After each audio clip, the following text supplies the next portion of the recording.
Demons in your face, slow your heart rate, get a groove in your pace. Nothing else matters, get your soul in the state. Thank your ancestors and all the ghosts of the grace. Fight for your life, hold your positive images, keep your pride limited. It ain't nothing to scrimmage with the fire up inside of you. Complete it and finish it, release it to the world and watch it come back, replenish you. Feeling all this energy coursing up to infinity. With the martial arts surrounded from my identity. My fist home millennia, it's going back to millennia. To be with me and we can be free forever, we limitless. Feeling all this energy coursing up to infinity. With the martial arts surrounded from my identity. My fist home millennia, it's going back to millennia. To be with me and we can be free, we're limitless.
I'm sick and tired of this nonsense. Fight the darkness while liquidly wrestling with my conscience. You wanna battle with the most lit? Gotta admit it was kinda scary, Bloody Mary, but no one sense. Look at you, status in a fake tear, while I'm better than 88 tears, homie.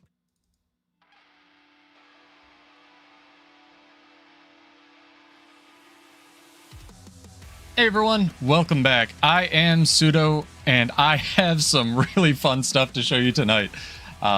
Playing Tempest for a change. This build was actually inspired by a community member, so shout out to you out there if you're listening. You know who you are. But they wanted the ultimate Stormbinder fantasy for a Tempest, and who am I to deny them for that? It does use hammer. We've got our nice fancy hammer skin here that I bought just for this. And it's kind of wacky. It's gonna be interesting. Hopefully you're having fun, having a wonderful Wednesday, sorry, and let's get into it. I'll throw the builds, there's two of them, in the description as always, and I'll put them in chat as well. But I wanted to do this as kind of a shout out to why I don't theorycraft on other classes other than warrior, because some of the stuff you can come up with is just kind of insane. Let's turn the music down slightly so we're not destroying people's ears. And let's get into this here. I'll probably have a formal video on this as well, but I wanted to showcase some of the... We had a request for...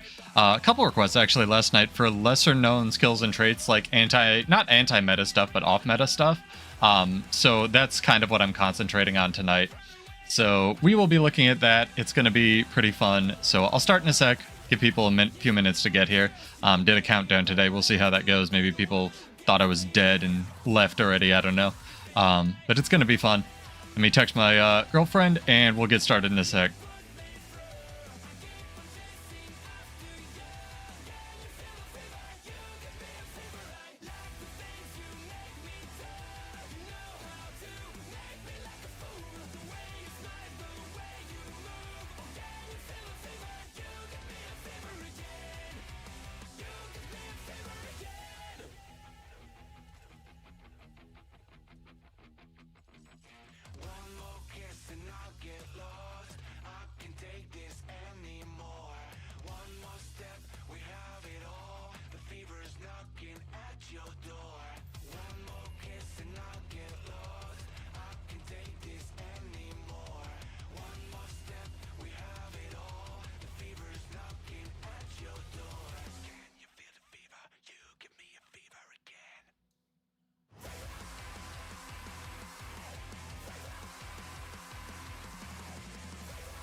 Get something a little bit more melodic here and let's get going. Oh, of course I have to play the right song. Hang on. One moment. in here somewhere.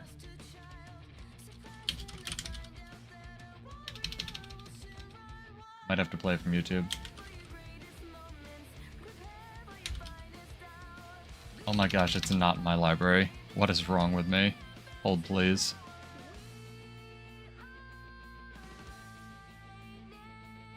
I know it's in here because I've used it on songs before. Odd.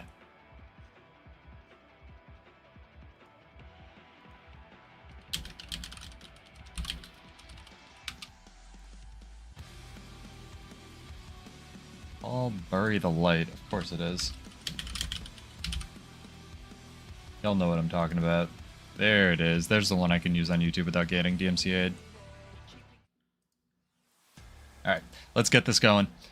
Shout out to you if you're watching. Welcome, welcome. I am Pseudo, do lots of build crafting stuff. Hope you've been enjoying the content so far. Today we're going to be theory crafting something that was suggested by the community. It's a Stormbinder Tempest build.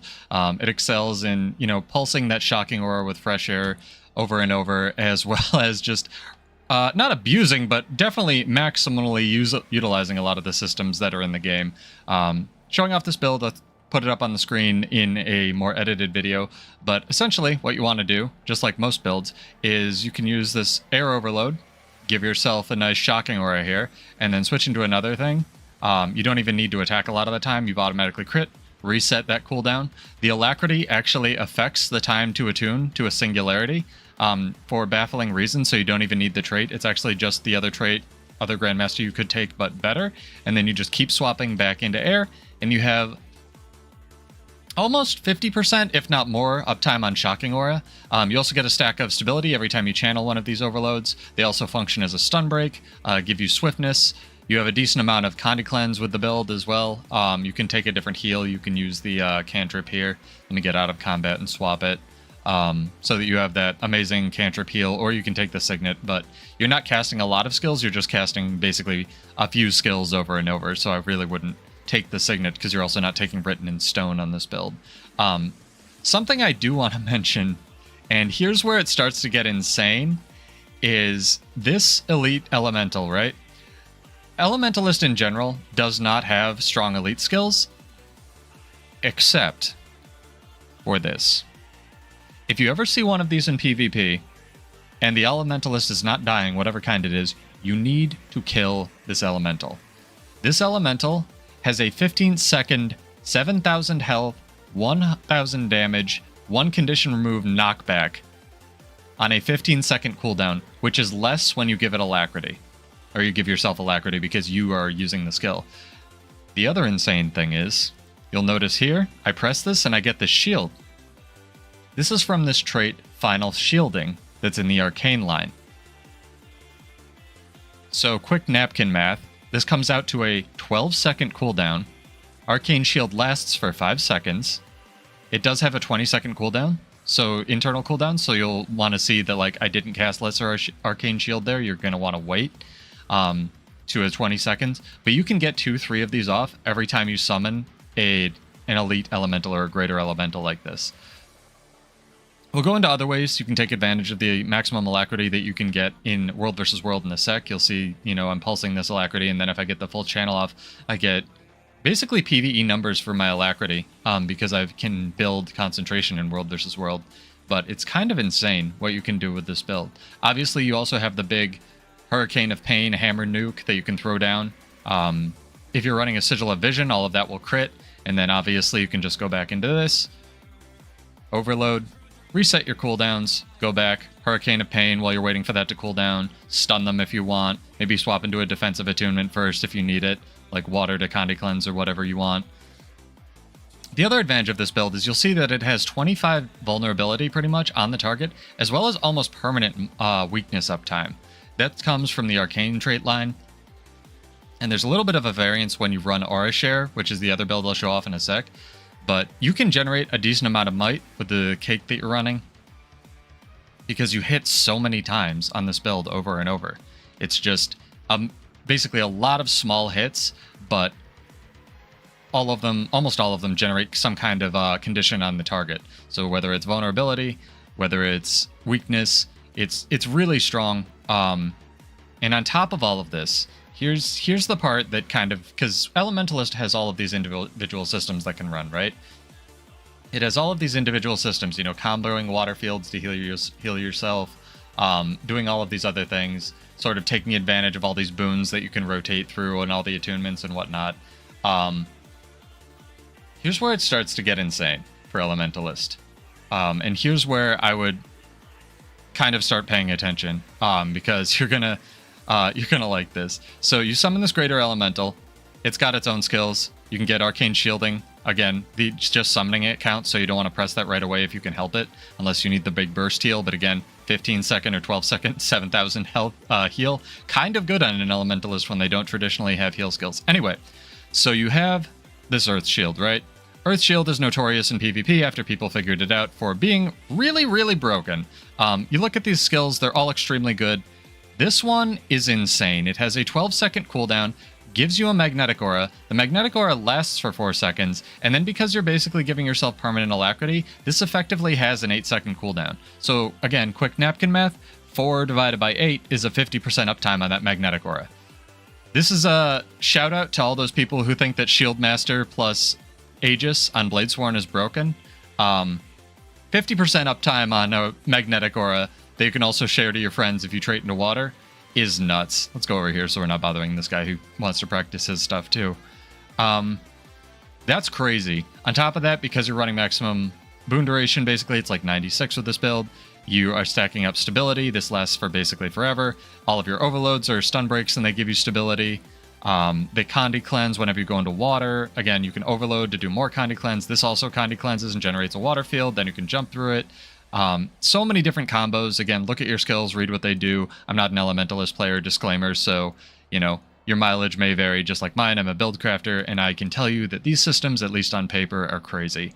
We'll have some footage, probably down in the bottom right, of me actually running this build to kind of show it off and how it works, but it's crazy the amount of utility you can get out of this, if you know when to swap in, what your buttons do and such. Plus, the animations just look really cool on Elementalist, right? So again, we'll go over a quick golem rotation, then we'll jump into world versus world. You want to start in air, obviously. Throw down that hurricane, or you can even start in a different element, swap into air, and trigger that vision sigil. Make sure when you summon your elemental, it's in water, because this is a glyph. It will affect what, it will vary based on what attunement you're in when you press a button. So you want to make sure you're in water, get that juicy water elemental out. Final shielding triggers when you summon it. Water elemental knows what to do. You can rotate through these hammer skills as well. Don't double pop it like that I did right there. Really good weakness uptime again on this build, and on top of having super protection just for being a Tempest. So every time you overload, you're also giving yourself protection, which is crazy. You can press this, get final shielding. It heals you, does the knockback.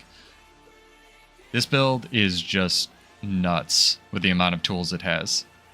You can also run a speed relic. I'm running antitoxin on the build, but you can run a speed relic if you feel so inclined, if you don't feel that Condi pressure going. It's completely up to you. So again, run what you're comfortable with. There might be a better relic out there. I don't know. I don't play Elementalist. I just theorycraft on it. Thank you, thank you. All right, so let's go into variations of this build. I'll pull the other one out of the oven. Here's the other build that I prepared earlier. We're gonna have to wait for our skills to cool down. Let's give ourselves some alacrity here. I want to note that I'm using the wrong weapon. That's the first thing I'm gonna note. So you should be running dagger, or a dagger warhorn on this, sorry. And then you can run like offhand dagger for mobility. And let's go here. Let's go here. Let's update my sigils, even though I did this before the stream. I forgot because I'm an idiot. But hey, at least I remembered to unmute my mic today. Baby steps. Alright. Perception, precision. This is the precision infusion we need. Need to grab this out of here while people get here.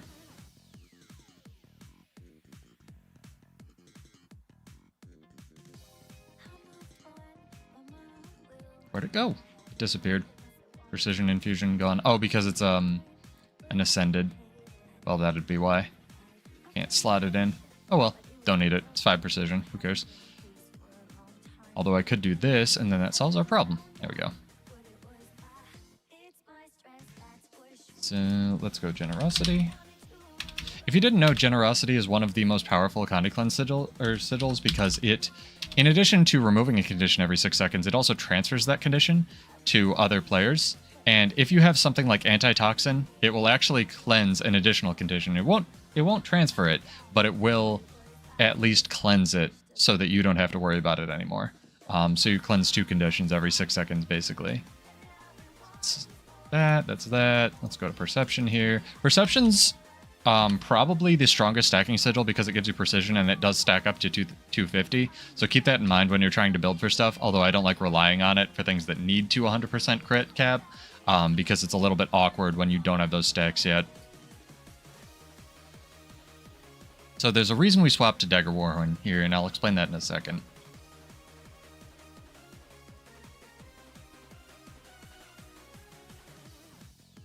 So it runs the same food listed in the description.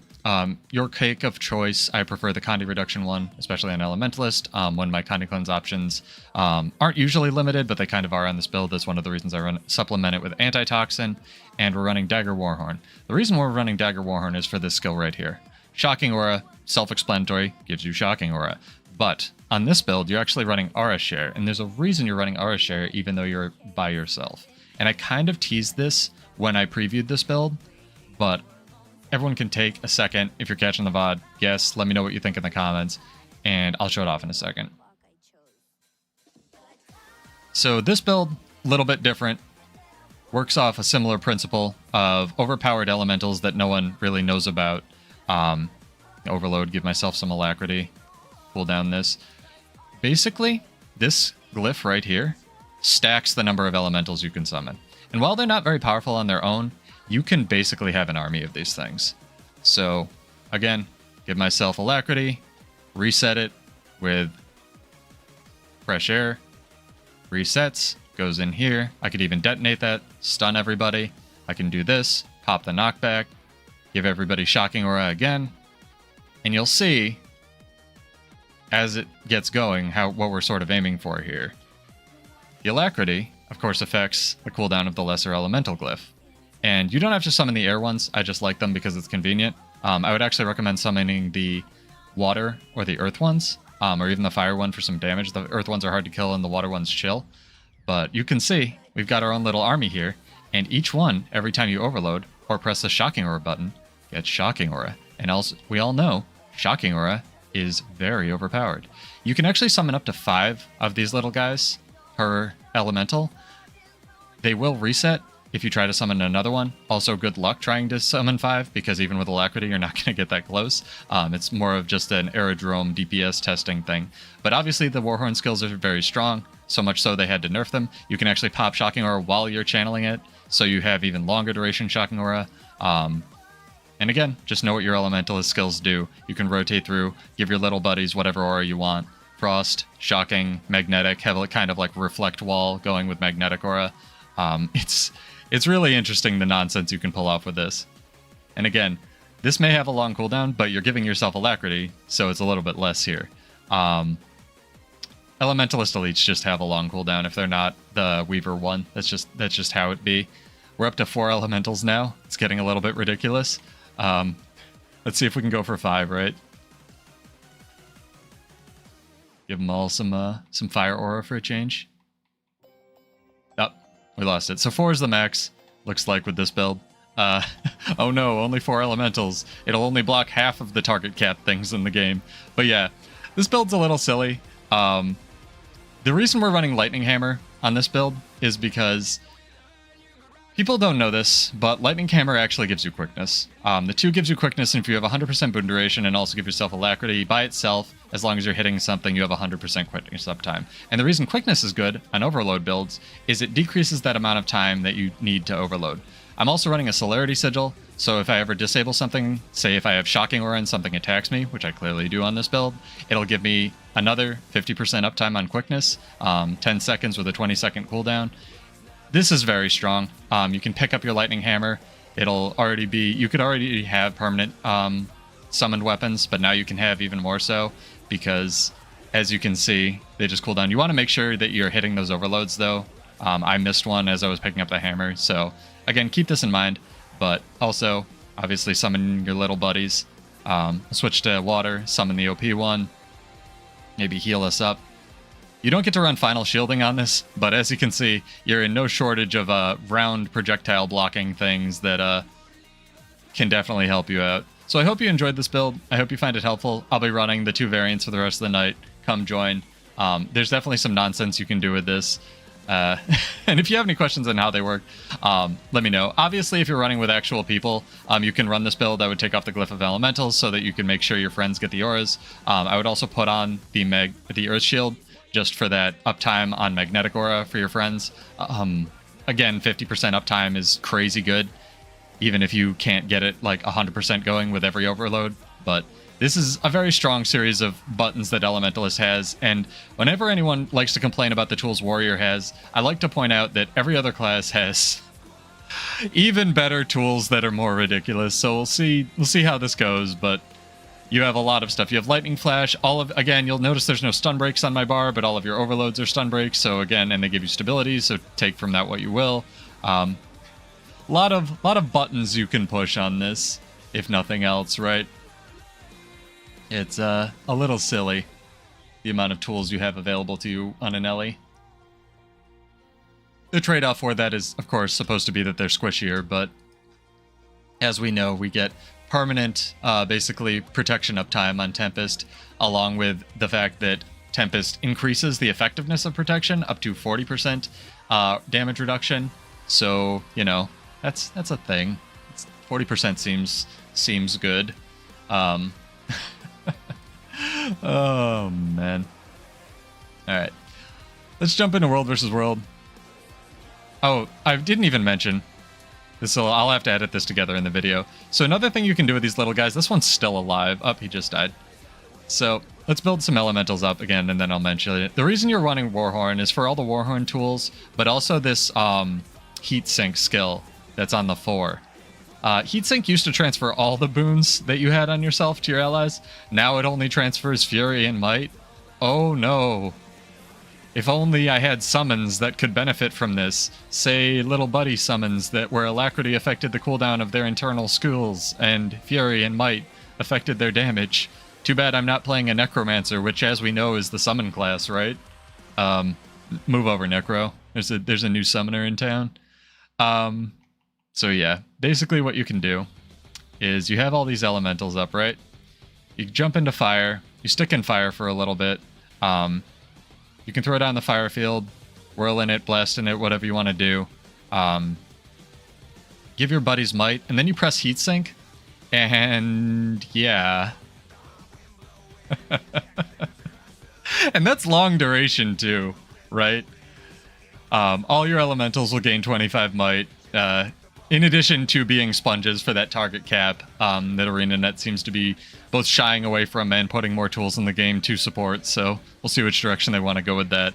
But this build is just crazy. You can summon different types of elementals too. If you want more damage, you get a fire one going, but you are Elemental Lord with this build. Keep in mind, again, if you want faster overloads, pull up the Lightning Hammer. It also gives you ferocity and precision while you have it up. The skills are also very good.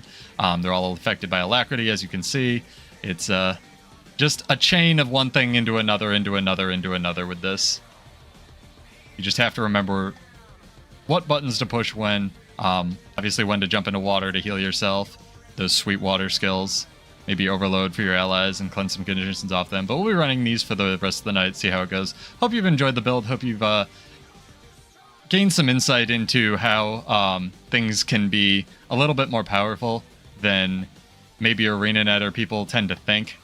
Just because they're not popular doesn't mean they're not good. Anyway, I'm Pseudo. Hope you had fun. I'll be jumping into World vs. World in a sec. But if you have any questions, let me know in the comments, and I'd be happy to answer them. And yeah, I stream on Twitch and YouTube at 9:30 most weeknights, if not every weeknight. We're still getting a hard schedule down, but this is gonna be fun. So let's go wreak some havoc. But cheers! I'll see you in Tyria. All right, let's go. Download that later.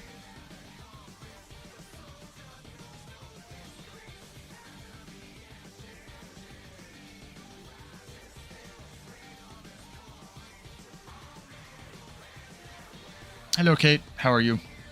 Hope you're having a wonderful night. You also give yourself just all these boons, man. This is wild. There was one thing I wanted to test. So if we pull up elementals here, I'm just going to do this to test. We got on a cat. They do unsummon, so if you're running around, maybe take that into consideration. Get another build we cannot use War Claws with, right? Guy'll love it. You have some decent mobility on Dagger.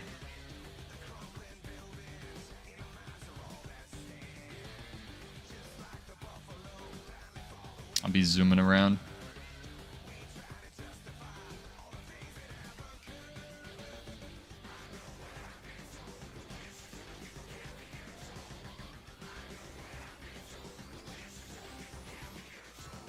All right, let's summon the correct elementals here. What do we want? Fire, earth. Let's go fire. Just to start. And disclaimer, I am not an Ellie player, so your mileage may vary. I know this is very powerful on paper, but it may not be in practice. I just wanted to show a lot of these off. Because they're a little silly, in my opinion. Oh no, it does burning, and I'm going toward the burning thing. Oh well, we'll see how this goes.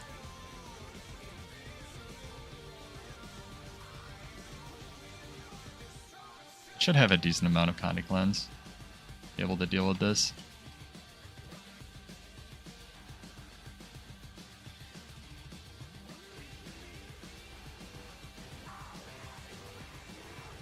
The kiting potential is also pretty strong. Just let your little buddies go deal with them. Whatever you're fighting.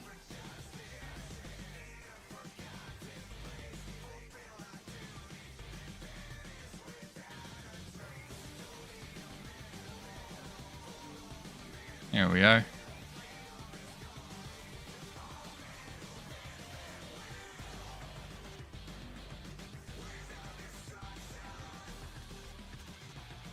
Hey Kishima, what up? I got some nut stuff.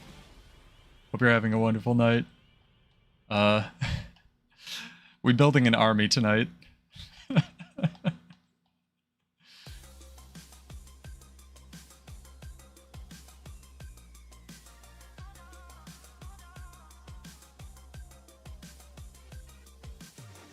Stream looks good. Stream actually sounds good tonight. Didn't forget to unmute my microphone, double checking because I'm paranoid now. This is so ridiculous. You can give them all Shocking Aura too. Check this out.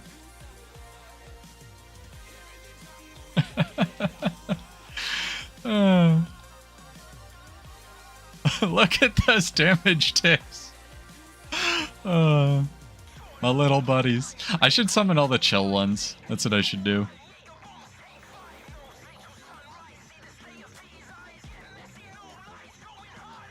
I should have labeled this video "We Are the Storm That Is Approaching," because, like, I'm not alone here.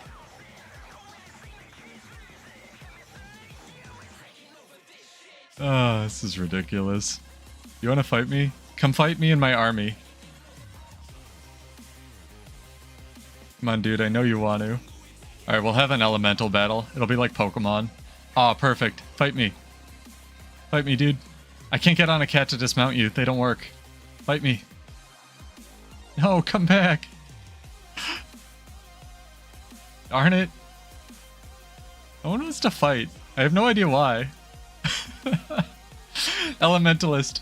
The ultimate pet class. So you can have 5 of the mini dudes of each type and 1 big dude, and that's if you go into like the aerodrome. With max alacrity, it looks like you're only ever gonna reasonably have 4 mini dudes and 1 big guy, but that still hits the target cap, like pushes you above target cap, so something's not gonna get hit.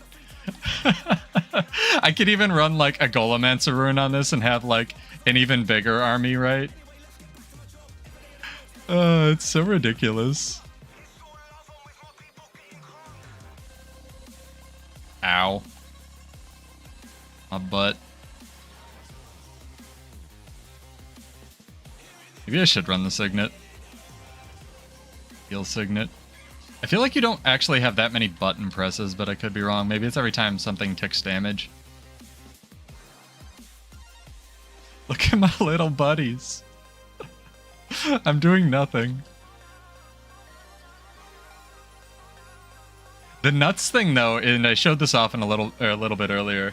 I don't know. Oh yeah, Golemancer. Maybe it's not. Maybe there's a relic or something. You're right. I forgot. I forgot relics existed. No, there are a couple that retain their weird effects. Like there's some Condi reduction ones, and the Mesmer one still increases days duration. Everything else got nuked from orbit, though. You're right. So let's swap to this for a sec. It says when you cast a spell. I have a feeling that's on button push. Oh nuts! I just summoned it. But check this out. This elite skill. And this is something I mentioned earlier. If you ever see one of these greater elementals, the big dude, the big frost dude here, he's kind of hard to see because he's obscured by the smoke. If you ever see one of these in PvP, you want to kill this. Because this skill, their active skill, look at that. That's a 7,000 heal, 1,000 damage, removes a condition, 15-second cooldown, hits 5 targets, and makes you lunch, right? Like, that's insane. Plus, you're giving yourself alacrity, so that's 12. Elementalists aren't supposed to have strong heal skills, and this essentially gives you a strong heal skill as long as this thing is up. Granted, it does have a 90-second cooldown that does start when it dies now instead of when you cast the skill. It's not like a trap, but like it's a little bit good, right?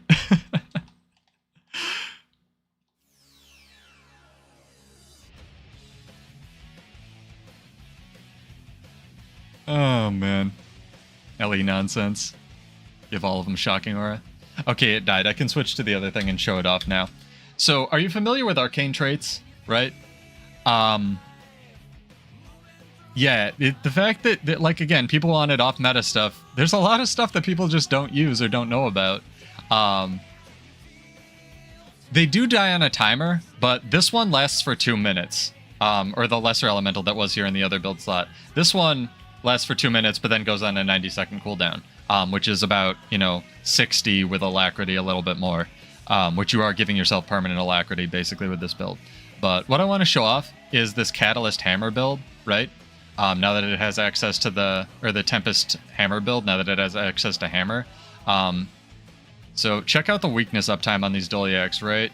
It's pretty good, decent. You can also, summon all the Catalyst things, go around, trigger all your hammer traits, go back into air. It'll be off cooldown in a second, so I can actually show you what I want. But, like, that seems good. And since it's mostly Selly gear, you're getting condition duration. This is... So, I summoned the wrong elemental. Think the water one, right? You see the shield that I got? That's final shielding, an arcane trait. Final shielding gives you the lesser bubble, whatever it is, lesser arcane shield, whenever you use an elite skill. And then I had a horrifying thought last night. What if pressing the elementalist active skill counted as an elite skill? Seems like it does! Granted, final shielding itself has a 20-second cooldown for a reason. So you can't just push this off cooldown with the Ice Ellie. You kind of need to choose. But Lesser Arcane Shield is pretty strong, even on a 20-second cooldown. Ooh, are you going to fight? Are you actually going to get some fights? Fight me! I can't resummon my Ellies. They go away if I get on a cat. Come back here, you butt. Oh, man. People be running. Gonna stand here. Maybe he'll jump me, think I'm AFK.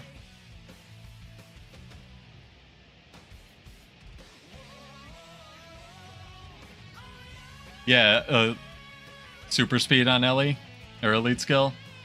It's kind of crazy too. There we go. We're good. You can see chat again. It's amazing.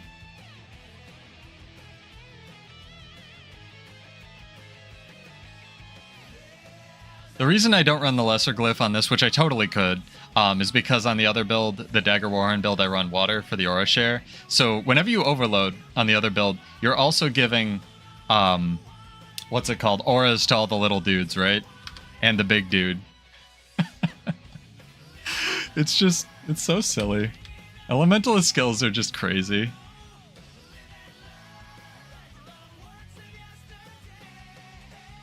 We'll swap that in there. And also, on this build, if you're running Earth Shield, which you should be on really both builds, but I like the quickness from the other one. Sup, Maddie? Check this out. That's a 4-second magnetic aura on a 12-second cooldown. That's 8 seconds because you're giving yourself permanent alacrity. It's going great because I'm playing Elementalist tonight, which is a 50% reflect up time for you and all your little friends. Now that I'm demonstrating stuff and took my hand off the keyboard, I'm going to get jumped. How many people is this? This is quite a lot. I would like to not be here. I don't have any of my friends and I was playing something else. Go away.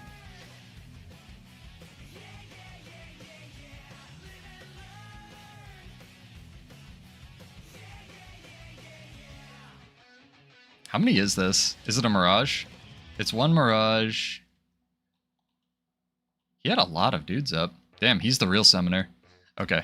Lesson 1. Have your hand on your whatever control device. I can go through the trait lines, but it would be easier if you just grab the builds from the description, or I can link them again. So, here we go. Let me update it. One sec. I can absolutely do that for you.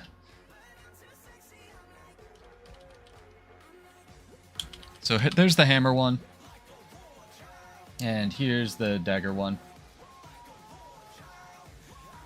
Although, that doesn't seem right. Hang on. Put the wrong trait.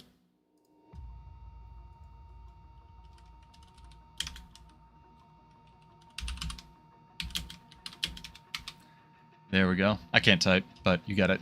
Alright. So,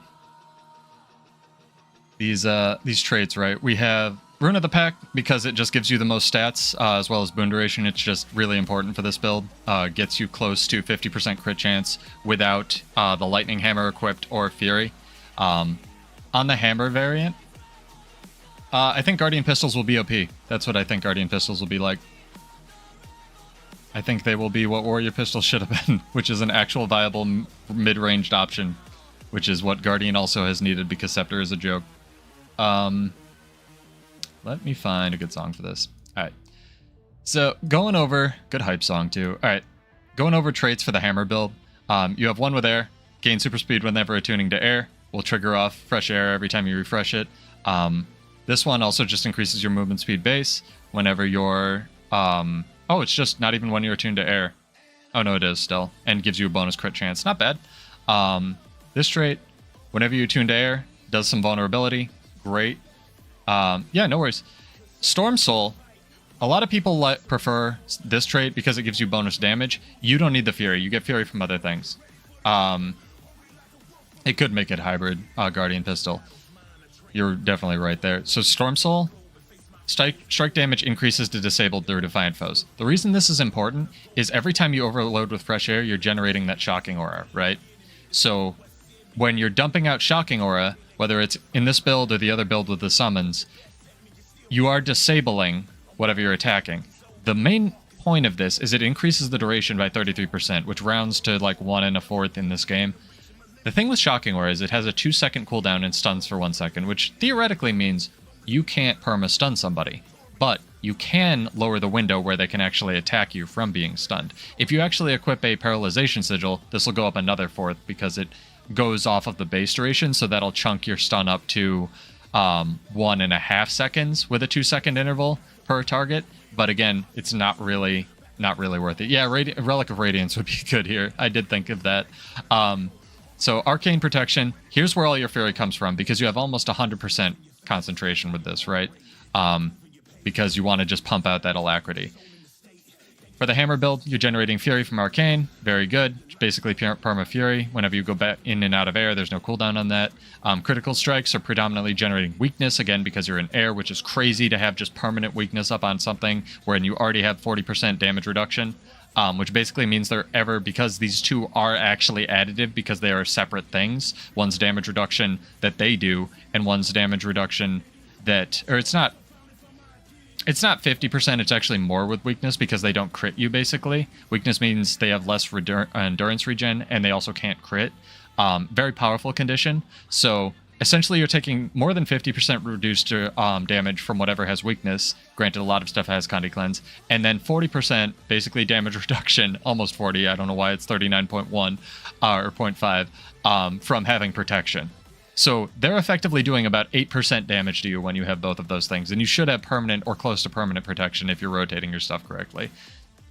Again, whenever you're attuning to different elements, you're getting all these boons. When you have to go to a different element that's not earth, or that's not air, you can go to earth for the protection, water to heal yourself and Candy Cleanse, fire to build some might. You get the idea. This is the one that blew my mind last night. So you see this Lesser Arcane Shield thing has a 20-second cooldown. And it triggers now, instead of just being when you go below 50% health, it triggers whenever you push an elite skill, right? The thing with this is, let's find a good song for this. That was a good song for this, but there we are, the perfect song. I had a horrifying thought. What if not only pushing this elite skill to summon this elemental, because Ellies have really long cooldown elite skills, which is why final shielding is so low. What if that also worked when you push the summons skill? There's no way arenanet would allow that, right? This couldn't possibly just give you Lesser Arcane Shield every 20 seconds in addition to healing you for 7,000 health, knocking back your opponents, and removing a condition. Right?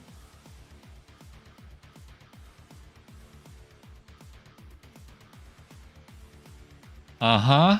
It works. Concentration, reduced recharge, always good when you're trying to swap in and out of elements. Basically makes the time to get some of these skills back a little bit less. And then Flame Bird, or the dodge roll. Dodge rolls do fun stuff trait. Two of them are blasts. The earth and the fire one are blasts. The water one cleanses, and the air one does damage and blinds.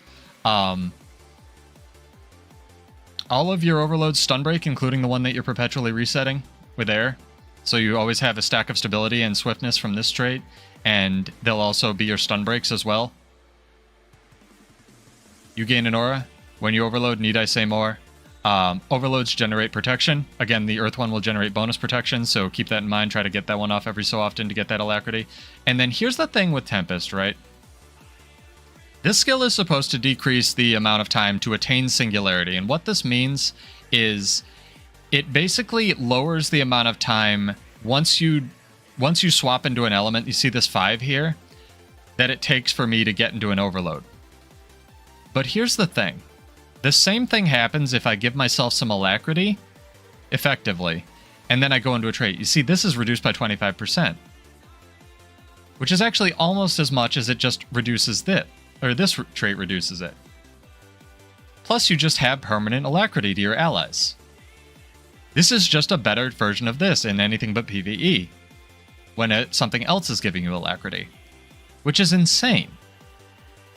So all of these systems obviously work, and then you can equip basically Catalyst, aka Hammer, on top of this. So if you look at the sigils here, we have a Sigil of Generosity and a Sigil of Vision for this. You're going to want to start in probably, water, get that OP elemental summoned. You can slot anything into this slot, whatever you want. Know what your skills do again.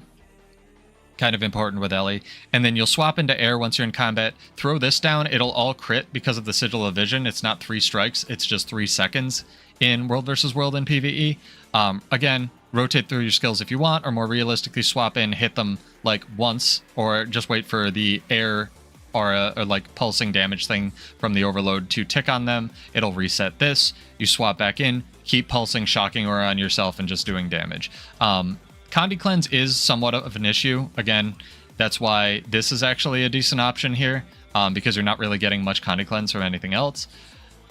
But again, you don't even need to have Hammer equipped here. I just threw the Hammer on because the dude who gave me the idea for this build in the community wanted to use Hammer on Tempest. You can use whatever you want, but what you're realistically going to be using is just having this Earth Shield equipped.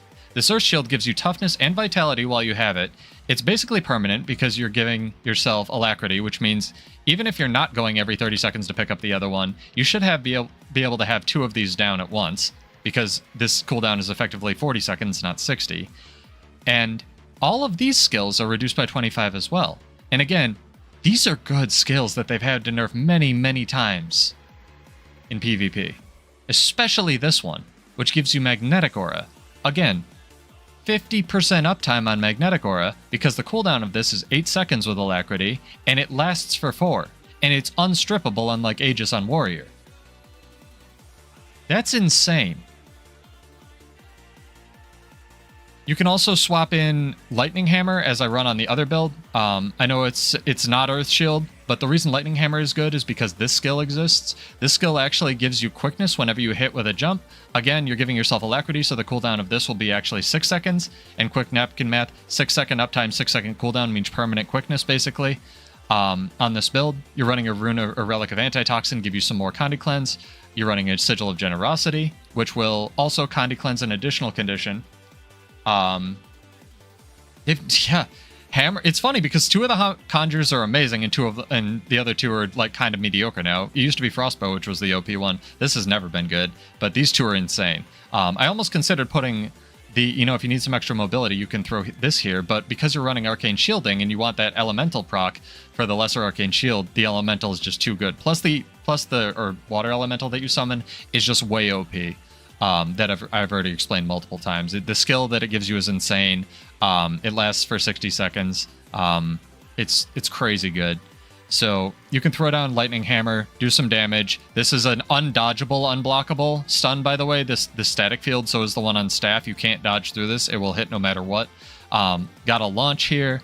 Pretty good. But the real gold is the auto attack chain, which blinds, and this, which gives you, again, close to permanent quickness. And the reason quickness is good on this build, especially if you're running Aura Share around with your friends or something, is because it lowers the amount of time it takes to channel these overloads, basically. So it just means more alacrity, faster for the group, and swapping back into air, essentially. But realistically, you should be running Earth Shield, because Earth Shield is insane. So that's... And folks, that's the simple... that's the non-busted version of this build. The busted one, or at least on paper, I did get jumped by a Mesmer and he dumpstered me while I didn't have my hands on the controller. But here's the one that blew my mind, right? Alacrity means you have lower cooldowns. These elementals last for a flat duration. So if I summon 2 elementals, and then give myself alacrity, and then wait 30 seconds... Entertain yourselves for 30 seconds, I suppose.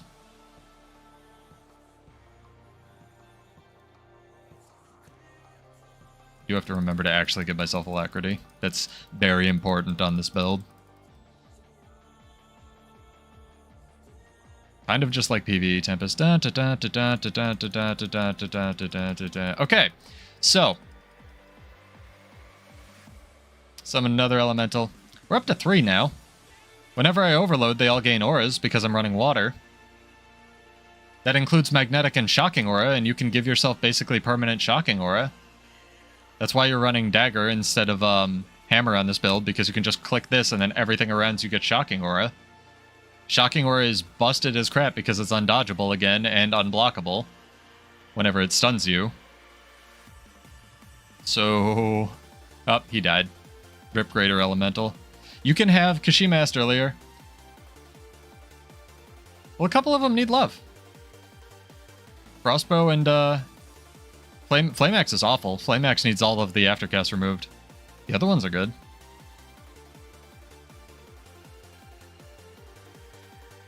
Kashima asked earlier, and you can have up to 5 of these of one element at one time and see how it prioritized allies. It will obviously prioritize allies if you have them around instead of your little summon dudes.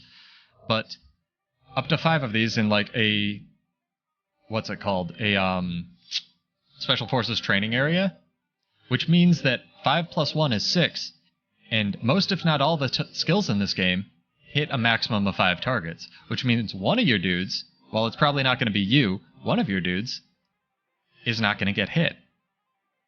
by skills in the game. See, I had 4 very briefly because I wasn't giving myself alacrity. But you can have the Greater Elemental and 4 dudes running around. Keep in mind these do despawn when you get on a cat, so you want to be aware of that.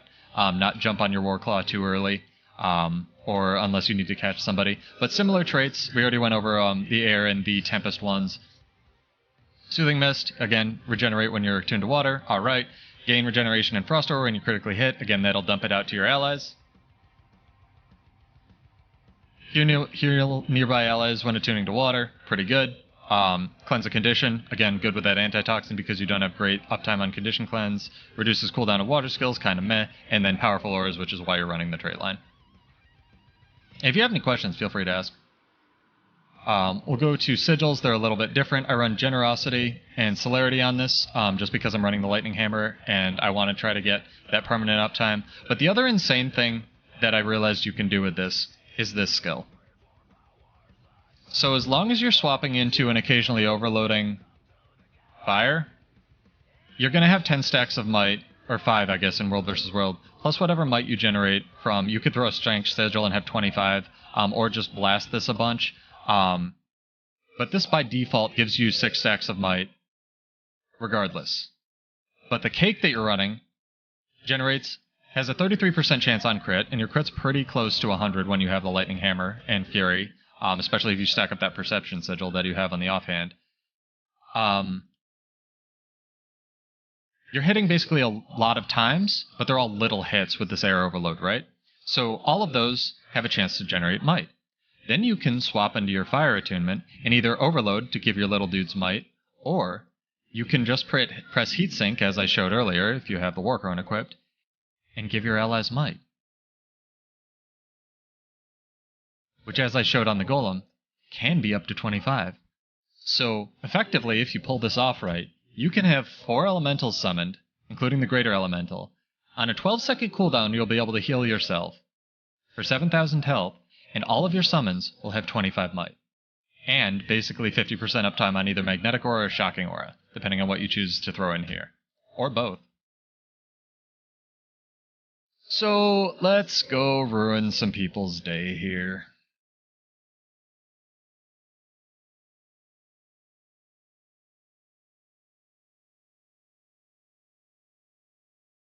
Hopefully that wasn't too in-depth. Hopefully people haven't gone to sleep. The food and the traits and everything in the gear is in the description as well as the chat. So go grab it if you feel so inclined. I'm going to switch to Earth Shield just because I like Earth Shield. I just wanted to show off Lightning Hammer because, you know, Mjolnir fits with the sort of Storm Soul attitude. We'll play the first one first and then, we'll play the second one first. It's more exciting. If anyone has any questions about the systems or how they work, or can call me on, and, you know, obviously if you play Ellie and you know why this is good or not, correct me. I just thought it was interesting because people were asking for off-meta stuff, and I think it's a little bit silly. But let's get a hype song going here and have some fun.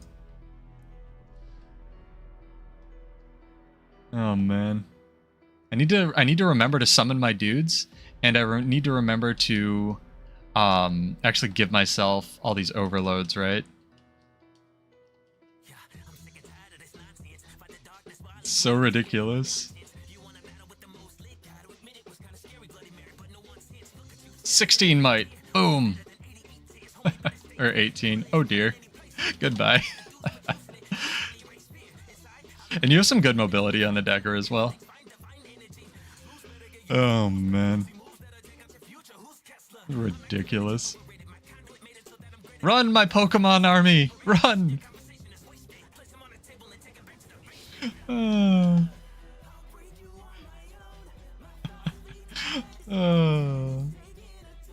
Yeah, you can't get on a cat, unfortunately, or it despawns all of your guys. I already checked. It's kind of disappointing. But that's okay, right? There's got to be some downside to it. Even if it's one they clearly didn't intend. Oh, do you want to fight? Do you want to fight the Pokemon army? Come here.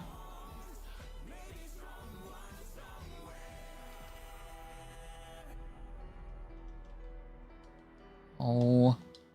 I'm gonna die now.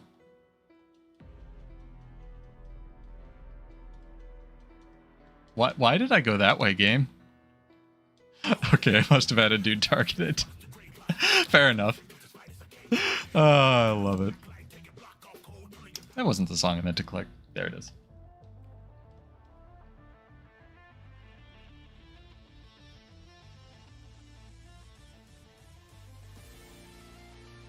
Gotta respawn all the little dudes. Come to me, my minions.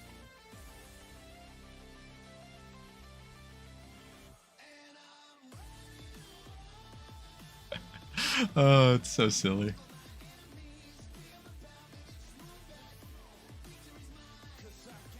Hey, Steve. What's up?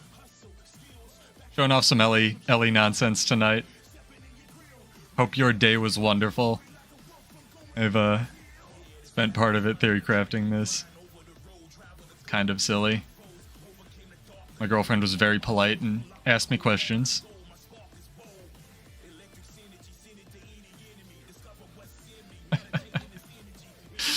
Let's go, Pokemon. You don't generate that much might from the overload, honestly.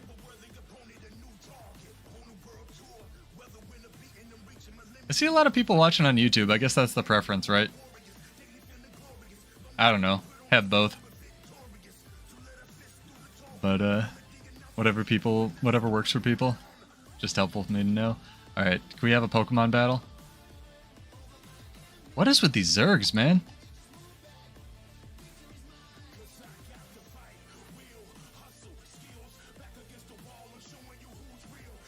Can I pull this guy?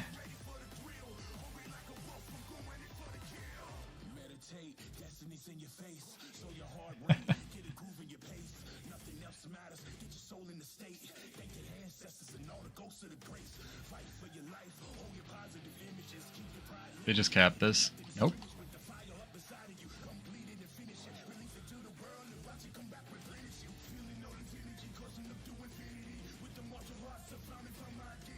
Yeah, it's alright. I wouldn't be doing this for money. If I was going to play video games for money, I wouldn't be playing Guild Wars. I just do this for fun.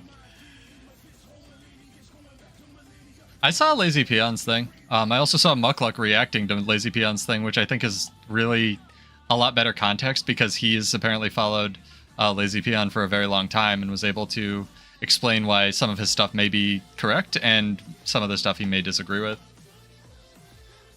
Yeah, Twitch is weird that it basically the only metric is number of people watching your stream at a time. I actually thought my stream was undiscoverable for the longest time, but if you only have like 1 or 2 people watching, it just chunks it down like way down to the bottom and then doesn't even show it, which is kind of balls, but it's whatever. I'm fine with it.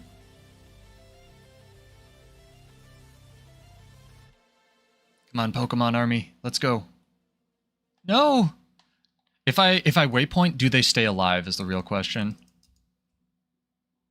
Let's see.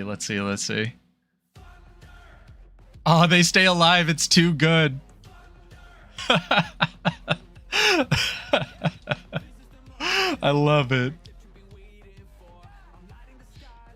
So, of note, you always want to try to summon the Water Ellie for the elite skill because the skill is insane. And again, on the other build, it will actually give you lesser arcane shield every time or every 20 seconds when you push the button. And for the lesser elementals, you want like the chill one. I should be summoning the water one as well because they all chill. That's possible.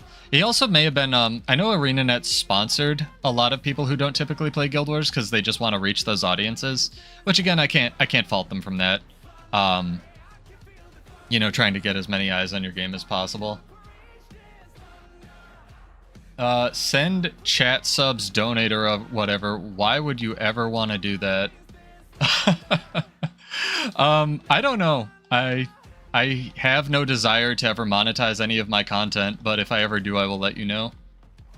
Thank you for offering, though, Lizard. That's amazing. That means more to me than you guys just watching and enjoying the content. Enjoying build crafting makes me happy enough. I really just enjoy streaming like nonsense like this for people and coming up with ridiculous stuff. I'm kind of scared because I work in marketing and there's this rumor that YouTube is going to basically basically make it so you have to turn ads on by default. They're already decreasing the options, basically, so you can only have ads on or off for a channel. So if I ever do, I've already hit the thresholds for monetization. If you ever see me throw ads on, there's a good chance it wasn't my choice.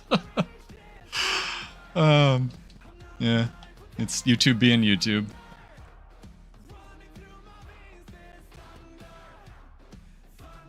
Yeah, at least on arenanet side, I think their marketing has at least been awful in the past, mostly, but at least a little bit better, where they're trying to do, they remembered they at least have a marketing department, where they're trying to, you know, for better or worse, the thelazypeon review probably did get some people to try Guild Wars at least, so, you know, he probably made his money from it, but is what it is. It's entirely possible that was lazy. Didn't watch it. No, my big guy died. Pokemon, come to me. Ice Elemental, I choose you. Get him. Wow, that knockback does have a cast time on it, though. Look at that. I should also remember to summon my lightning hammer. Bad publicity, yeah. That's kind of how the world works, and the news cycle is so fast these days that even if you have horrible publicity for a thing, no one cares for more than a day. So that's kind of tragically how the world works. Unfortunately. That's why one of the reasons I'm not afraid to post some of my videos to Reddit anymore. Where it's also just easy to hate on a thing that might be why Lizard. Like you get more clicks for, oh my gosh, I can't believe they did this, than someone, you know, genuinely putting heart and soul into a video. But it's also, the news cycle thing's kind of good, because that means that I'm not really afraid to post a lot of my videos on Reddit anymore, because even if it gets downvoted to Reddit hell, people will forget in 2 days. It's not like before where everyone was like, oh, you remember that one video that guy made that one time? He's an idiot.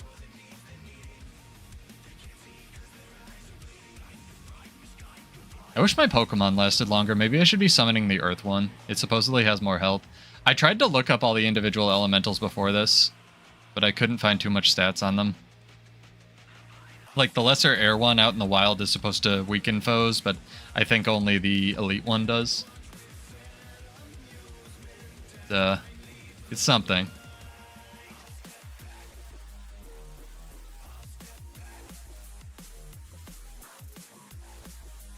Alright. More elementals for the elemental pile.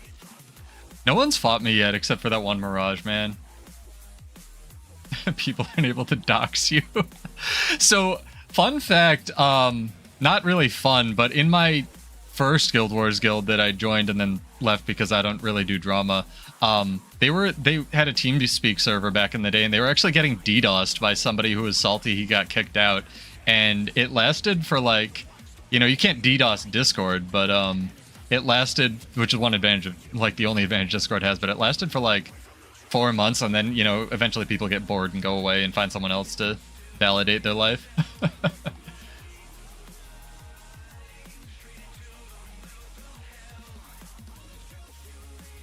I'll tell you what. Because Twitch doesn't have... I wish I was Virgil. Then I could be motivated.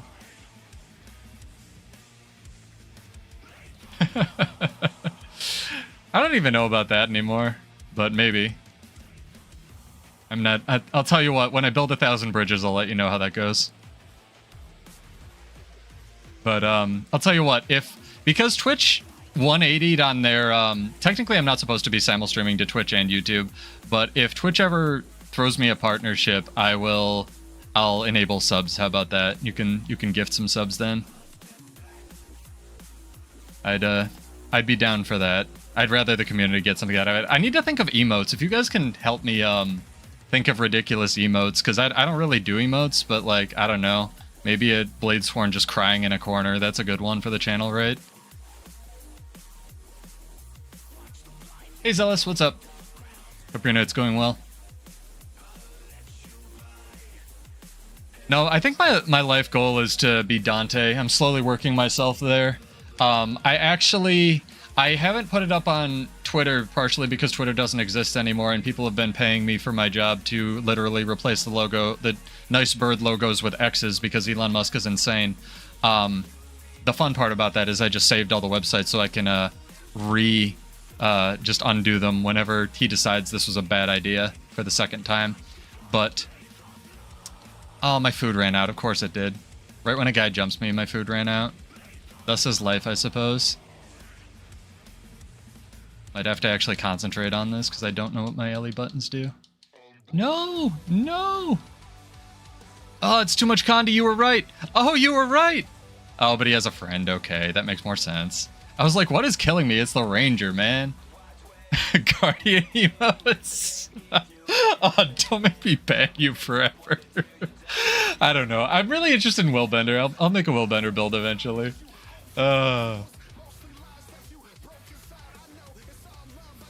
So here's the thing, right? Like, Virgil, I don't even know if he's a Guardian.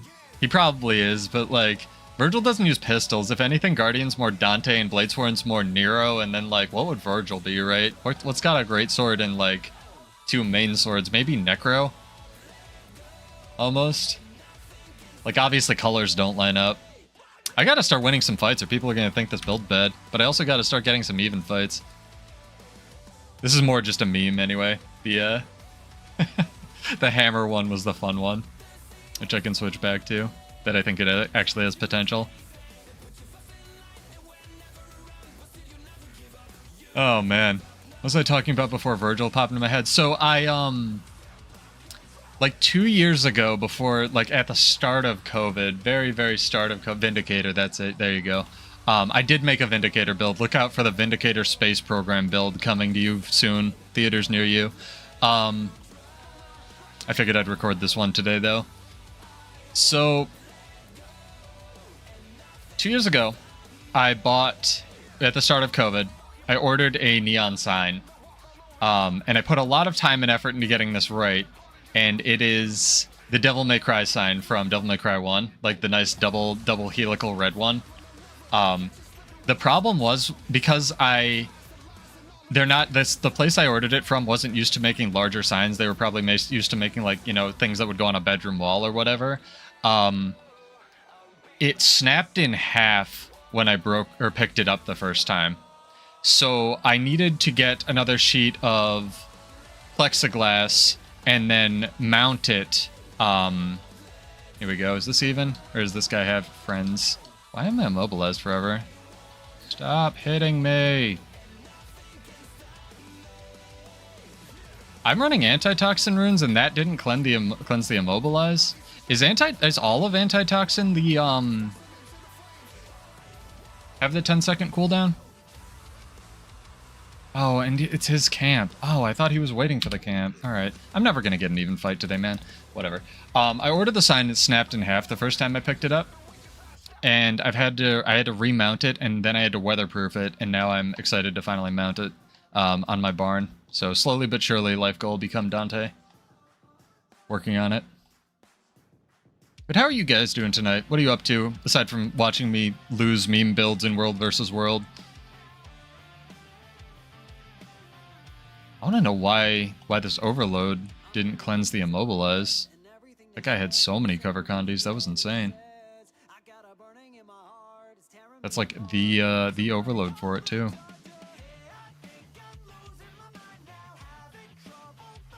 There we go, finally stowed weapon. And again, disclaimer, I am not an elementalist player. I just thought this looked cool on paper, so I thought I would try it. This is not a broken builds video. This is a cool interactions I found and have to refine TM stream. The broken builds videos don't happen first time. Trust me. Oh, man.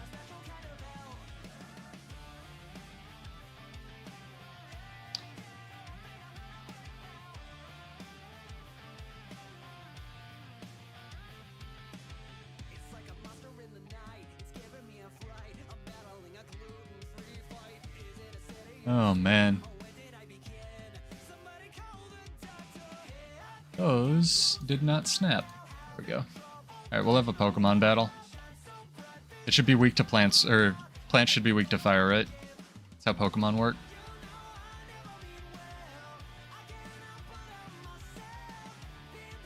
Especially if I give him 25 might.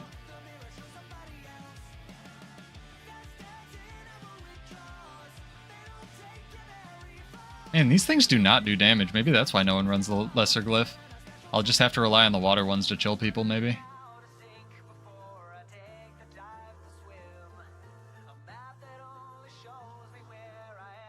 No worries.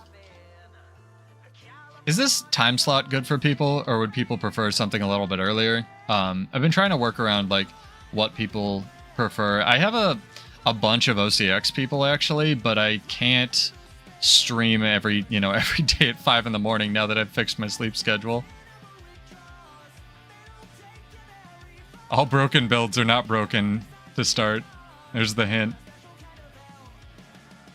Get him. We'll win this 2v1, or I'll, I don't know, cry. Did he just thief stomp this guy? He almost did, right?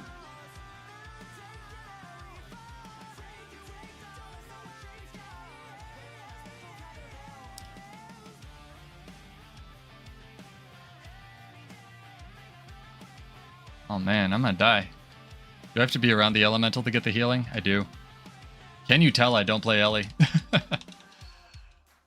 You fine with this time slot? Cool, cool. I'll switch to the hammer one, see if that's any better. What I'm realizing is Maddie was right, and I kind of knew this was going to happen. You need much more Condi Cleanse. Maybe I should switch back to the cantrip for the burst heal Condi Cleanse. I also don't know what my buttons do, so I don't play Ellie that much. Yeah, harbs are hard. Harbs are just hard. You have to kite them a lot. Realistically, I should also be running, Earth Shield, which is the actual good weapon. I was just trying the hammer for the memes. Hammer's good if you're in a group scenario, though. I can verify that, because it gives you the quickness. But realistically, I should just be doing the dumb thing of... I'm thinking too much is what I'm doing. Excuse me, sorry. I should just be summoning the shield, swapping in and out of air while I have the shield up. This band actually showed up on my gym, like in the gym I go to at the Jewish Community Center. Nice, nice. Yeah, I pointed out to my girlfriend when we were at the gym. I was like, yo, From Ashes to New is playing on the gym in this Jewish Community Center. I was like, that's cool. It's so funny. But props to them. They've been a really good band for a really long time. Definitely put in the work.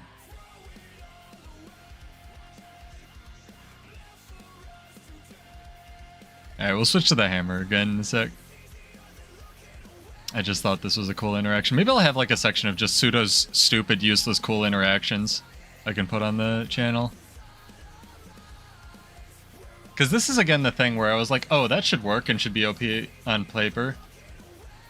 But like, then you try it and you're like, oh, this skill actually takes like a year to cast. That's why it's not used as much. But I do know that people use this in PvP, so definitely worth killing still if you see one. All right, Pokemon, go.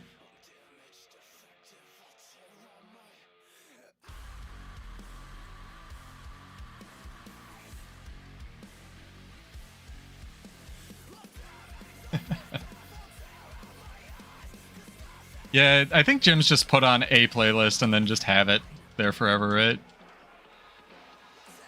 Okay, this is definitely already feeling kind of crazy. I think I'm gonna put the cantrip back on, though.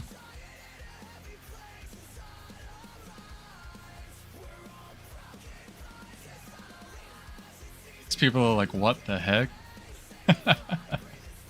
Oh, man. It's funny.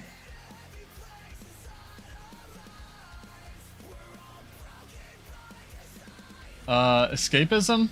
I think anything is a form of escapism, and everything in moderation, right? Like, just be aware of how much time you're dedicating to a thing. That's a hard question.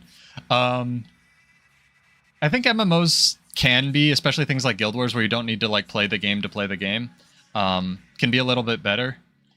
For example, one of my criteria when I, 10 years ago now, Jesus, I'm old, one of my criteria for when I was finding an MMO to play was I didn't want one. I was poor, so I didn't want to play something like WoW, where I felt like I needed to pay every month to play the game, even though I have spent probably more money than on gems than I would on a subscription, overall. And I didn't want to feel like I had to play the game to play the other game, right? Like I didn't want another job.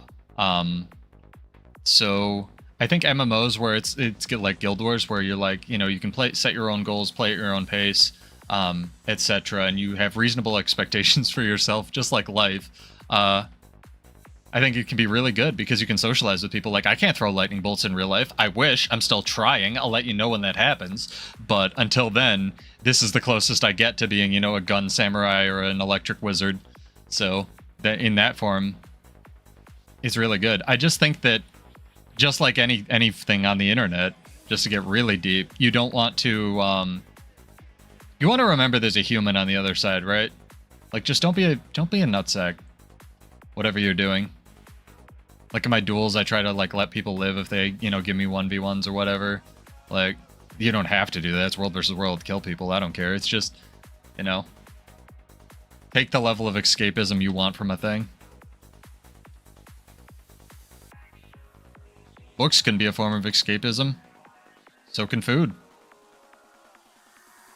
Anything it's by definition an escape, right?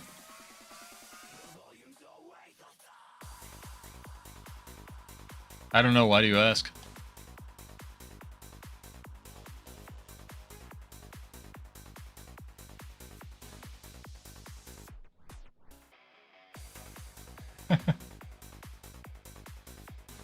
There you go. What are video games but the gravel on the side of the road of life, right? Playing with the gravel. Although video games have they've leveled up since that was first a joke that I was introduced to. At least you're playing with other people. This med kit is screwed, by the way. Look at those lightning strikes.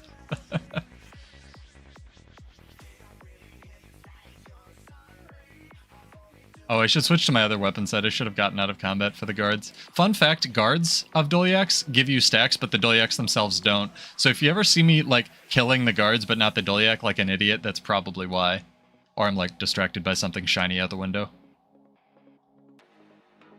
And, yeah, death comes for us all, but I'm gonna live forever, so it's gonna be great. It's gonna be cake.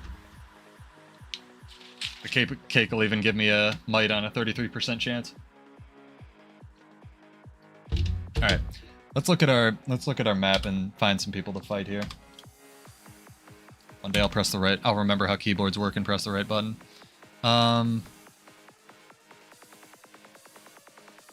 EBG might be our best bet.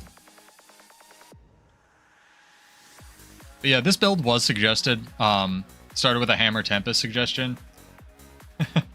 I would choose to live forever with the option of death if I got bored. Because I think you know, you need eternal youth or whatever the equivalent is for some kind of deity, right? Because I want to see what happens. Like, I'd be content with being a brain in the jar if they could hook me up to video games, right? But I don't think that at a certain point, you know, after the heat death of the universe and everyone you know or ever loved was gone, that you'd want to still be around, unless it restarts again. Then it'd just get annoying after a while.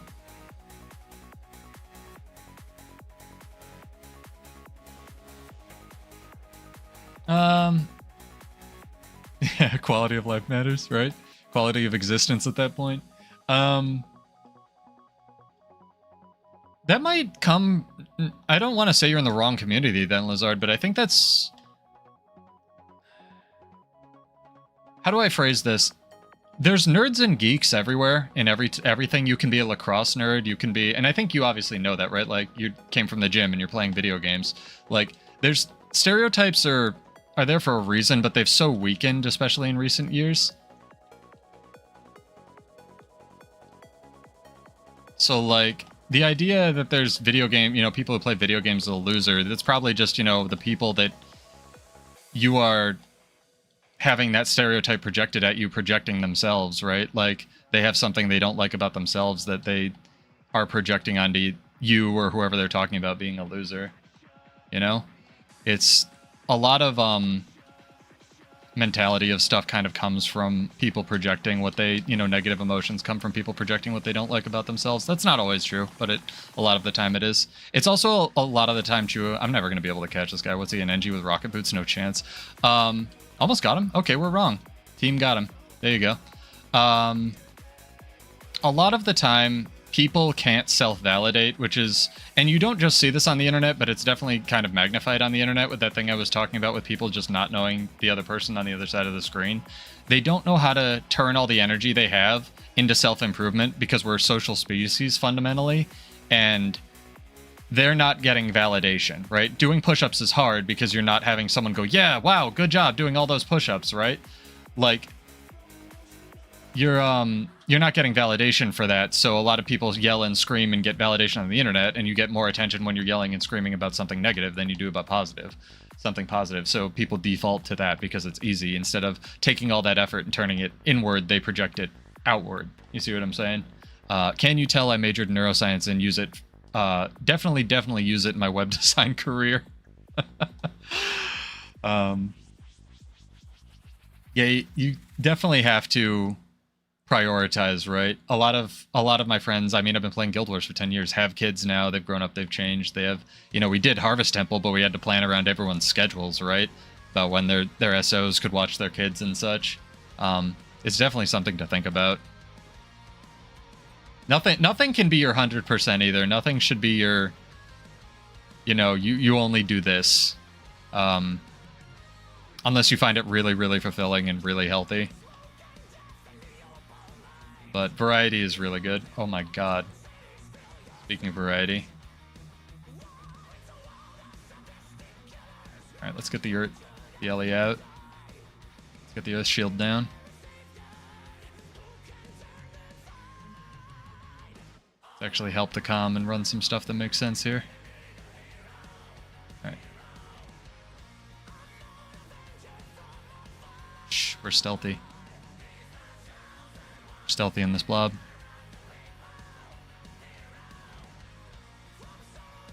Got him, Earth Ellie. Ah, I got pulled. No! There we go. Healing down. I don't know if we can take this. This is a lot of dudes, man. It's a lot of nerds. And dip out here. A lot of nerds. I wanted fights anyway. My Pokemon army. We're not here for Zerging. I want to do some Zerging builds, but it's hard when you don't have a Zerg, like, right? So, stay tuned, TM.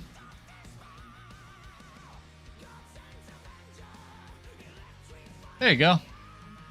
And yeah, be like, the word nerd is, I think, a lot, and again, you can be a lacrosse nerd, you can be, you know, athletes or whatever they're athlete in. I look at it, it's that version of them being a nerd, because when I got to university, that's one of the first things I learned. It was like, oh, because I went to an environment where people were pretty smart, so, but we also had fairly good athletics, and a lot of people obviously were there to just do athletics and get their artificial degree and then leave, but it was something. Oh, and again, to what, it was something to see when everyone was like, oh man, it's like, you know, you're a lacrosse nerd, or you know, you can be a nerd of juggling live hamsters as long as it's okay for the hamsters, right? Like, whatever you find interesting, that's what you're a nerd in, and then it's not a bad thing, right? You're just passionate about that thing. It's just shifting of, it's called cynicism. When something, like the definition of words gradually change, it's kind of how we tend to outgroup different people in different generations.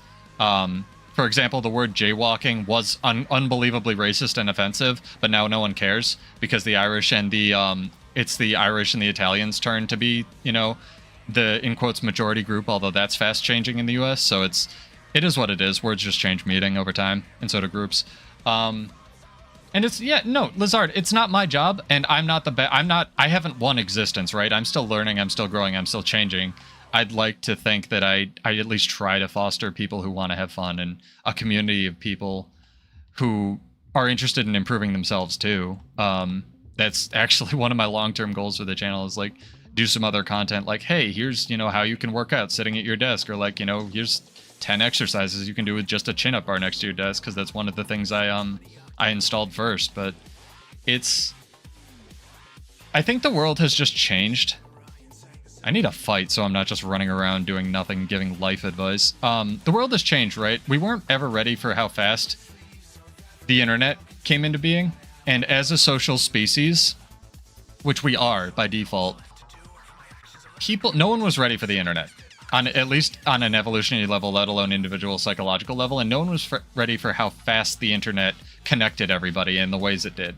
So with that in mind, we're a hyper-social species, and everyone, whether they like it or not, does seek a form of validation, whether you've, been able to self-validate or learn those skills or not. Keep that in mind. The thing is that when you say it shouldn't be the job of influencers to educate people, I think, again, take what I'm saying with a grain of salt. My opinions don't have to be the opinions of people catching this VOD or watching this channel at all. I just want to provide quality content, and it's my opinion based on my world experiences. The world changed in 1980 when the internet started being a big thing. Maybe this guy will fight. Are you a virtuoso? What is killing me? This blade storm? Well, that's gross.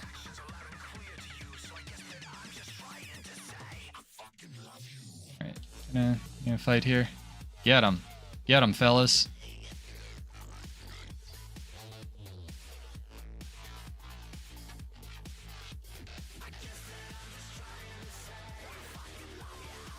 Damn it.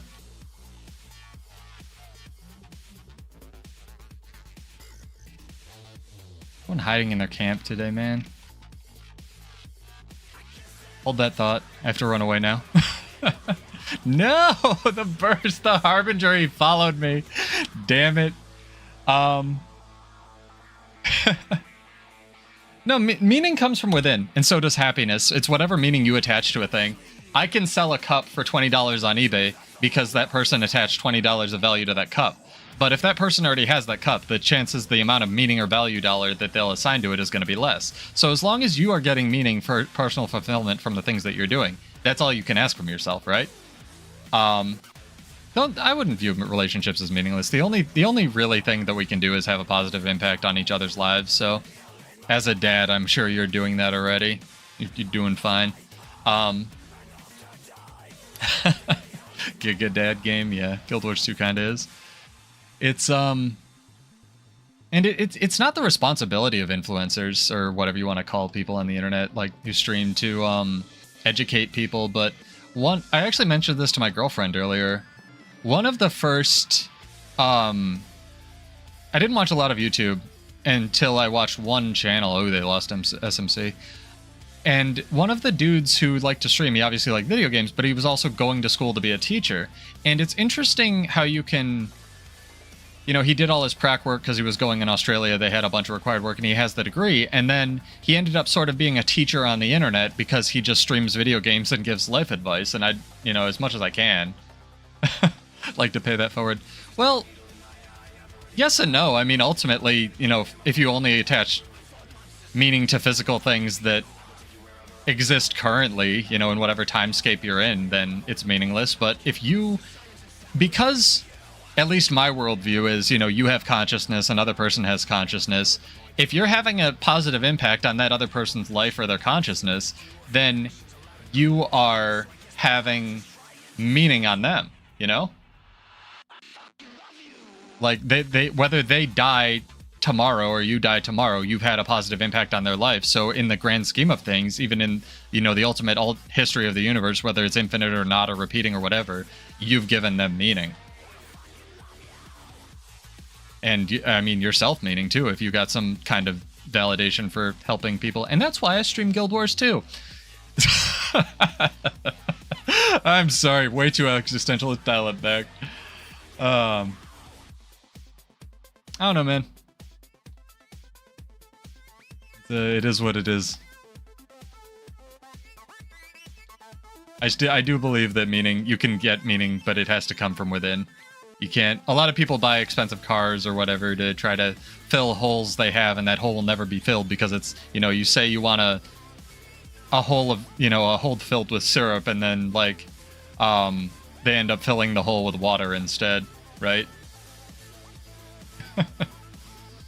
Dig the conversation. Fair enough. Cat in a box emote. I like it. That cat in a box emote is very hard to find on YouTube, and I used it once and I couldn't find it again. Gotta figure out what to type. It's one of my favorites. I don't think anyone can have 100% positive, but that's the goal, right? Like even me streaming right now, you guys could be doing push-ups instead, or maybe you are. In which case, you get chads. I did my workout earlier.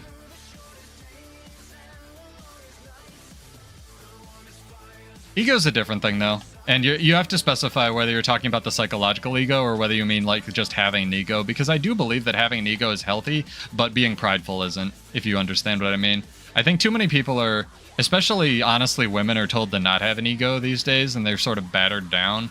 And I think it's really important, and that's where imposter syndrome comes from. And I think it's really, really, really important to, maybe you are, jeez. It's really important to take pride in the things that you do.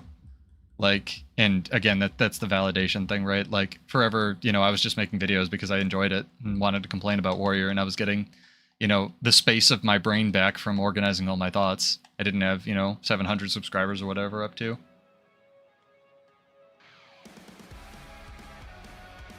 That's good, because no one will ever have the answer to that.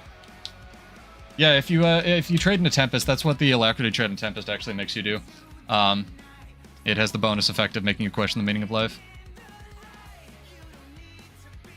Oh wow, if you swap out of combat, that stays off cooldown. That's too bad. I need to learn this hammer more. I don't know what the hammer skills do. Ooh, that one's good. That's a block, and then it gives a bonus thing if it blocks a thing. Yeah, that's really good. Yeah, I don't have imposter syndrome. My girlfriend does really bad. Not to out her too much, but like, she's really successful and has it. And I have another friend who works for Disney and has it. And I'm like, bruh, come on. I don't, you can't, right? Like, there's no way. You can't. There's no way you can be that successful. But I guess, again, that's just, that's like, I don't know. That's my bias. Everyone's got their own bias and their perception and stuff.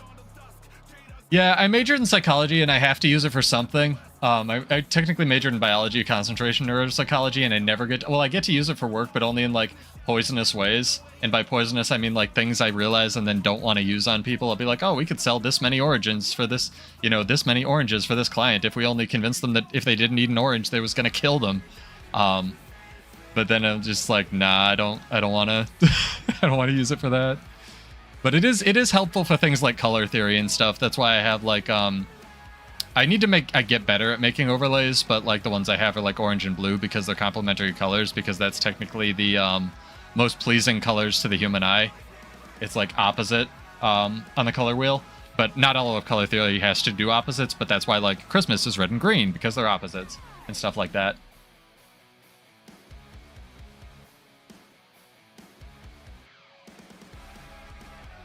Yeah, I studied basically... I thought I wanted to be a vet for a really long time, and I went to school with an animal science minor or major, and then like 2 years before graduating, or like a year and a half, I realized that I hated it. Not because I hated animals, I actually love animals. I just didn't want to be around sick animals all the time, and then people who didn't want to pay for the animals to get treated, which I thought was really sad, which is what a lot of vets have to deal with. So I was like, well, how can I judo this? And a lot of the courses were overlapping in psychology, so I did like, because I already had like all the biology background, I just went for that. Yeah, you have to make it work, whatever you're doing, and you have to not be a nutsack. That's like one of my goals is to eventually go back, you know, now that I'm finally finishing... Ooh, a fight? Is this a real fight? Are you gonna fight me? Please?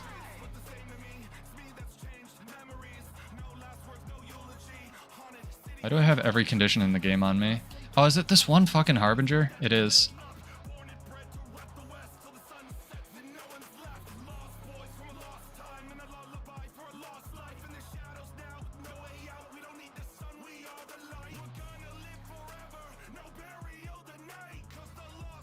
Harbingers are hard, man.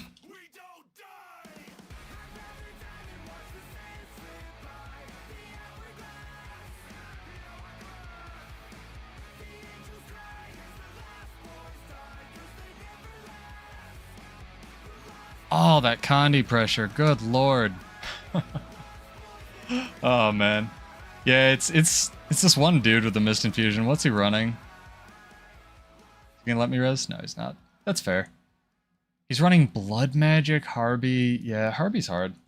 I don't know. I'm gonna have to go back to the drawing board, but I'm glad I got some footage of this build because it's got some really interesting trade interactions.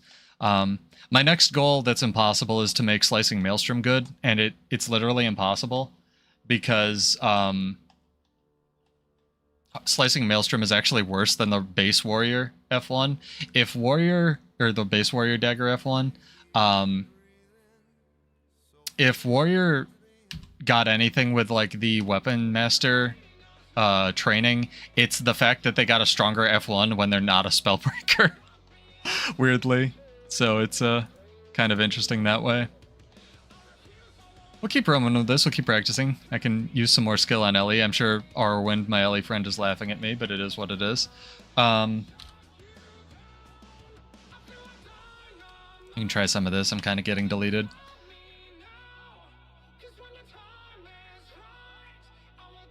I want to know if Antitoxin has a 10-second cooldown period, or if it has a 10-second cooldown on outgoing cleanses only, getting back to Guild Wars, because it sounds like... Yeah, I thought about it. The water thing was just there so I could give the little summons auras. The water build isn't serious. Thanks, Steve. Have a wonderful night. Get some sleep.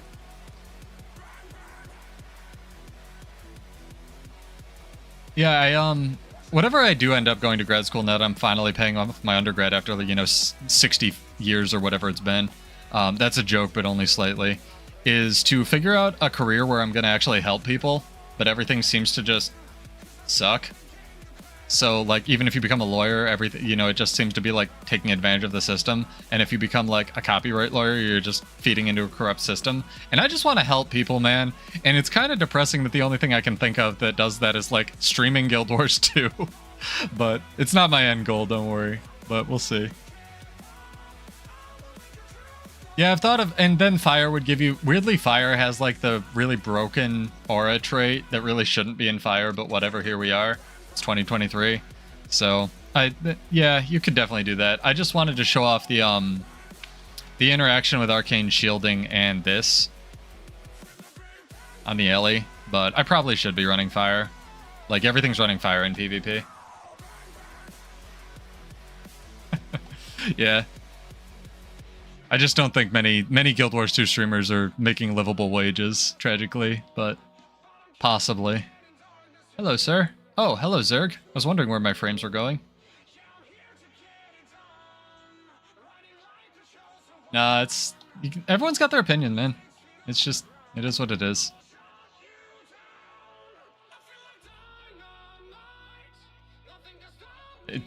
My friends who live in the US want to move to Canada. My friends that live in Canada want to move back to the US. So, grass is always greener. Dang, are we gonna... We got this one guy. I did 2 damage to him. I helped.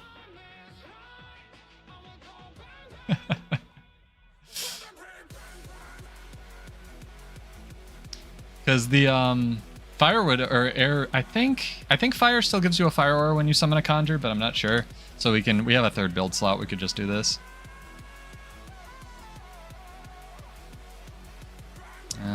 Oh, I didn't. Did I not? Okay, I did have traits. I was like, did I not have traits? The heck?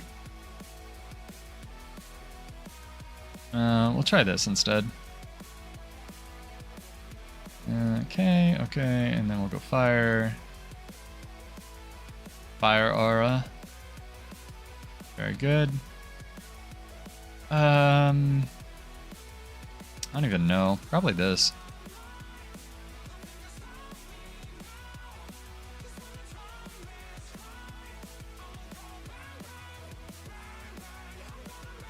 Yeah, inflation's also hitting Canada pretty hard. I mean, inflation's hitting the middle of the United States extremely hard too, where there aren't actual minimum wages. But certain places, like, you know, because it's still state, not federal, because we secretly just have 50 different individual countries in this place instead of one country. Some places are upping the minimum wage, although most of them are at least making progress till around $15 an hour US.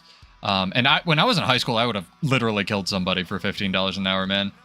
Like selling clothing at Gap or whatever.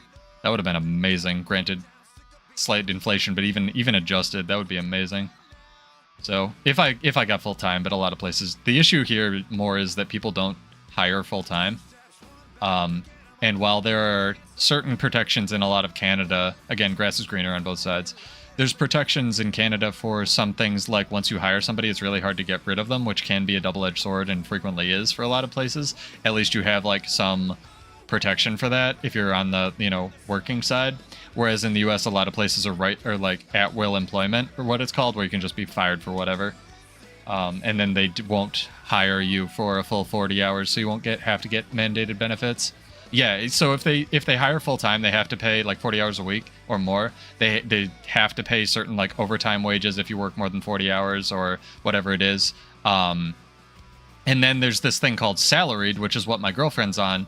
So because she is like the head of her teaching profession, I don't want to give too much information, but she's like basically the head of it and works way more than 40 hours a week, like 60-hour days. They would have to pay her so much money, they just give her a flat salary instead of doing that. So basically, capitalism does whatever it wants to try to get around a lot of these restrictions.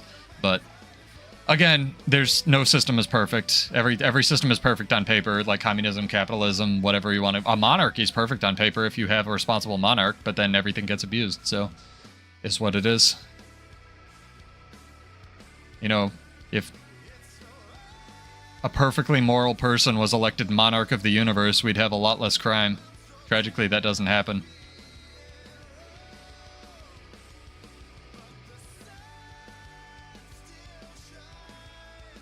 It is what it is. All you can do is be aware of stuff. Try not to get taken advantage of. And then there's this other thing called like working on commission, where you like technically make less than minimum wage, but you're supposed to make up for it in sales. But then if you don't, you like, it's really anxiety inducing and it's really unhealthy. So that's what I did in high school. That was horrible. Anyway, let's play some Guild Wars, huh? Where are the fights? Ooh, do you want to fight me? Do you have friends? I'll take a 2v1. I don't know what my buttons do at all. Oh, there's a guy up there. Go away, guy. Hurt. Oh, I don't have a shield. I don't have a shield on this build. Oh well, we're gonna run with it.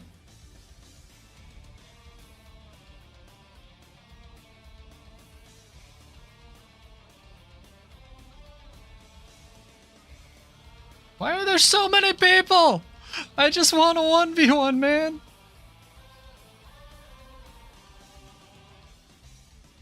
Go away. No.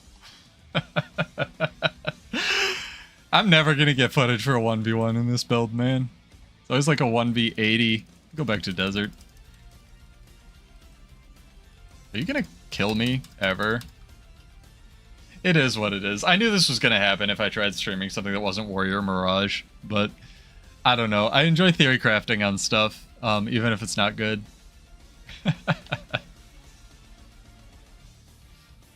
I mean, I'm not mad about it. That's how the game mode works. It's just, I want some footage to show off my nonsense.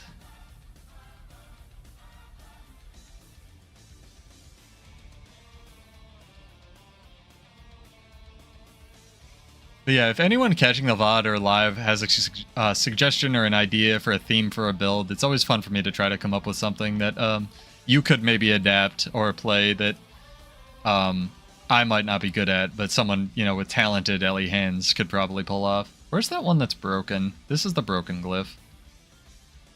I kind of want to go back to this Stonebreak though, although I think most of the LEs are still catalysts, if I'm not mistaken, so I might have to look into what I could substitute for some of the catalyst stuff. Meta battle, come here. Maybe I'll get ambushed. Nice shot of my pirate lady. Their fancy hammer.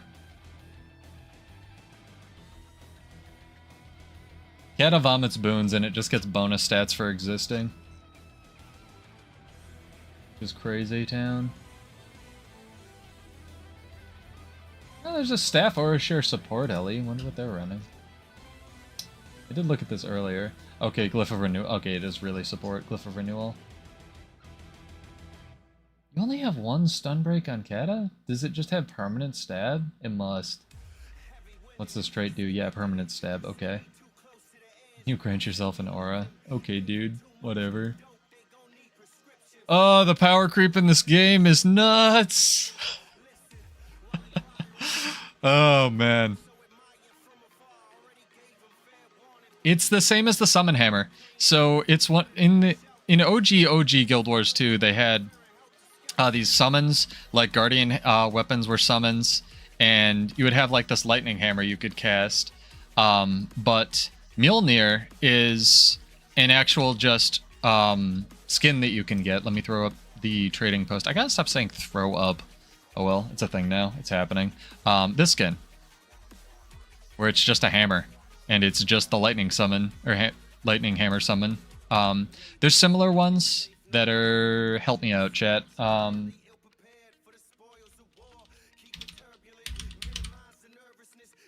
There's ones for Guardian. I forget what they're called, though. They're blue. That are like all of the other summon hammer. Price. Chaos. That's surprising. I can't think of what they're called. Faux Fire, maybe. Is this guy gonna try to kill me? He's not gonna fight me. Yeah, the Faux Fire ones have a similar aesthetic. I'll port back and show them.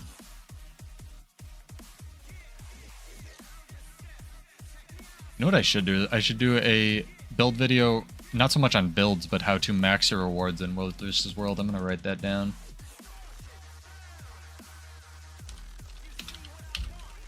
Oh, fire. Yeah, these.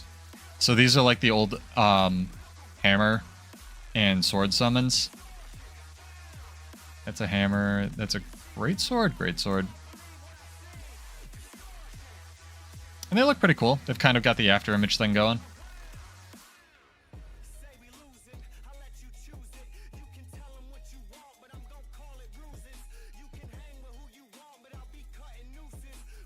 Yeah, it's a solid hammer skin. I wouldn't buy it from the trading post. You can craft them. They're recipes you can just buy. Unlock and buy, and I think they do, they require dungeon currency. But with the dungeon rush, hey, might be a good time. I probably should have waited to buy mine now that I think about that, but oh well, here we are. I have plenty of money, even though my gold's down to like 150. I have lots in savings on other secret resources. Guild banks. What? Sorry.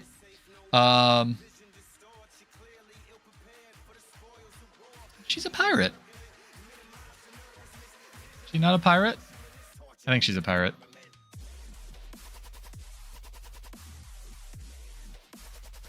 Vermilion's dope. Vermilion are amazing skins. I wish the torch wasn't just a feather, or at least you held the feather the other way. But the Vermilion skins are amazing.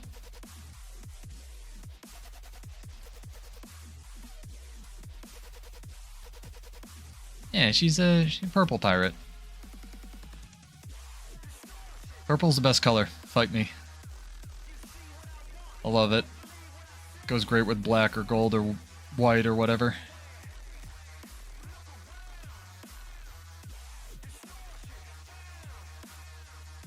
Yeah, I haven't, I clearly haven't perfected it either. I think you just, like, go in here, overload, you know, pop it, go to another one, trigger this, then swap back with fresh air, overload again, go to a different elemental. Like, elementalist is so, like, you have to play elementalist to play elementalist, you know what I mean? You can't just, like, make a guardian build and run around.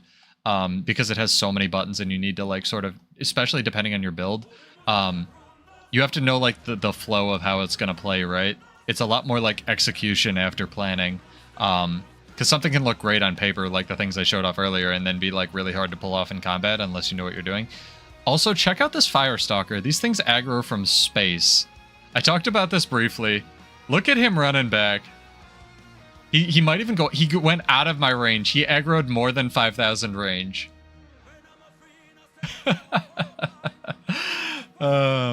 Yeah, that's why I like the lightning hammer. Because it gives you quickness or a celerity sigil. The problem is your sigil slots are so valuable on Ellie, it's really hard to justify that, right? To get the overloads off faster, because it turns out in combat, channeling something for 3 seconds is a really long time. Done fighting. I mean, there's a million Ellie builds. So here's a fun question for you, chat. Ellie's getting main hand pistol for the update, right? How many skills is that total? I'll do a bonus giveaway. I'll give 20 gold to whoever gets it right.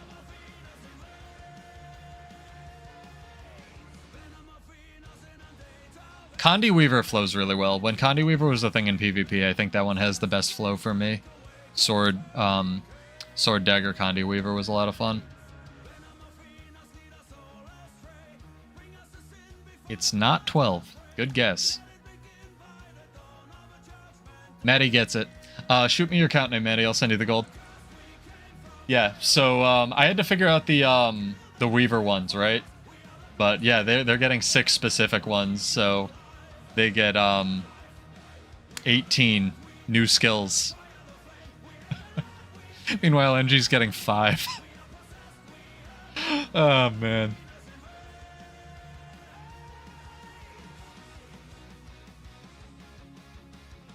Yeah, you can shoot me a PM. Just whisper Salem. It's the easiest thing to type. Or just shoot me an account name or something. Character name works too.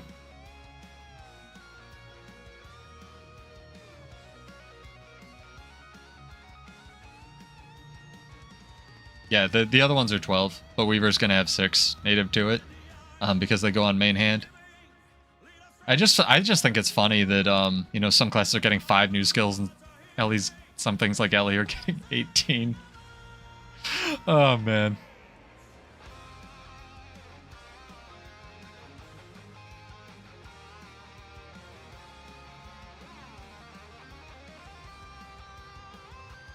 I mean, they need it. Like, I don't know how they're not going to be redundant with Scepter, but they need it. It's going to be fun. I don't want Ellie to not get cool things just because, you know, Warrior's getting literally shafted with a staff, so it is what it is. There you are. How do I not show you a thing on stream? 1 second. Hold please. Guild Wars 2 is going down. Very briefly. Send mail. We good. Guild Wars 2 back up. Yeah, that's right. Like, how many of them are just whacking with the pistol?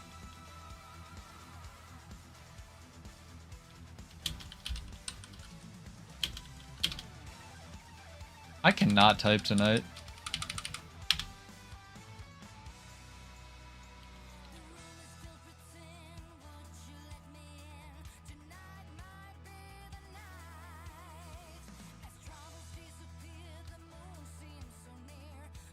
There we go. Sorry about that. I mean, they did it for Bladesworn. It's already awful. The real question is how many are just going to be reused warrior animations? The answer is all of them. Oh, rip warrior animations. Once upon a time, you were so fluid, and then didn't get updated for 10 years. Oh man, I'm playing Ellie, and I still find ways to complain about warrior. Damn it. Can't spend literally every stream. And I wanna fight some more people. I wanna get better at this. I should probably have a lower cooldown stun break, right? Like maybe this? Maybe that?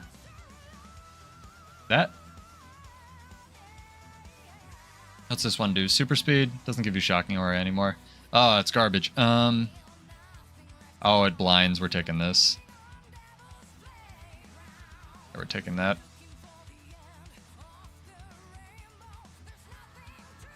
I know, right? Just wait until Thief gets actual axe. The glyph is fun on Condi because it does an unbelievable amount of burning on top of the Weaver utilities, which are already alright.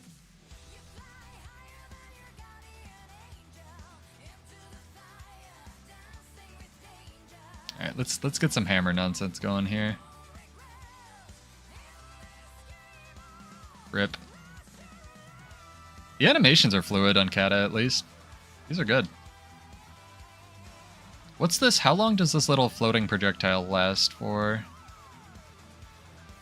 About 10 seconds. So I was wondering, here's the thing. That's one of the reasons I wanted to try the arcane trait line. 8 seconds? Wow, that's really tight. I wanted to see if pressing like the LE command actually triggered a stun break, right? That's something I really want on Warrior for the elite skill, the elite signet, to have 0 cast time, just so you could potentially trade it with defense and get that damage immunity, but also the lesser defiance stance would basically be a way of making your elite skill stun break you if it didn't have a cast time, because it would trigger defiance stance, which would then stun break you, and I think that would be a really cool option for things that aren't like Berserker. I keep forgetting to switch to my other weapon set. Whatever, we're doing it. We're doing it live.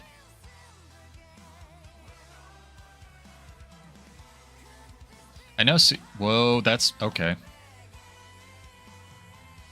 Fun fact: after you summon an arcane shield, that expires. So, wait. What? I had a hammer out.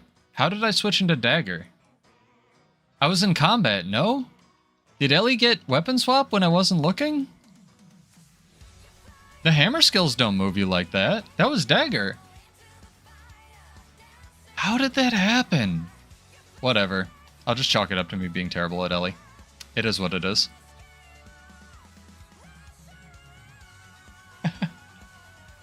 That's insane. I know they gave it back, but I thought I was in combat. I was like whacking stuff. My Ellie was whacking stuff.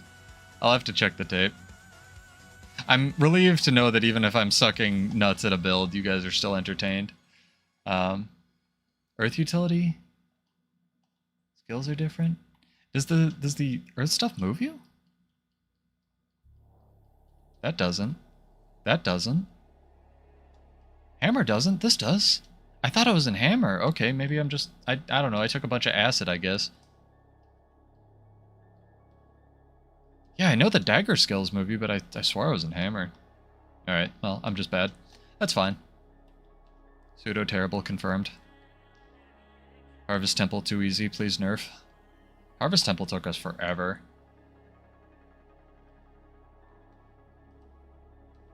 It's very much a marathon, not a sprint, as I was told by a bunch of trainers once I started helping new groups after we beat it.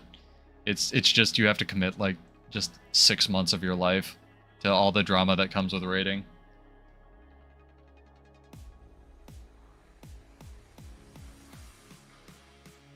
Weird. Oh, maybe I had the shield out. Okay, so what I did was I summoned... Yeah, okay, I see what you're saying. I summoned that and pressed the 3 and rocketed off the cliff. That makes sense.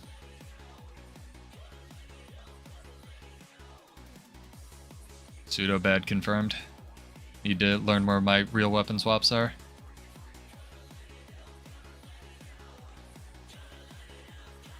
Doom CM was hard when it came out, just because of the damage check, and how tight the getting balls mechanic is, whatever you want to call it, the orb thing.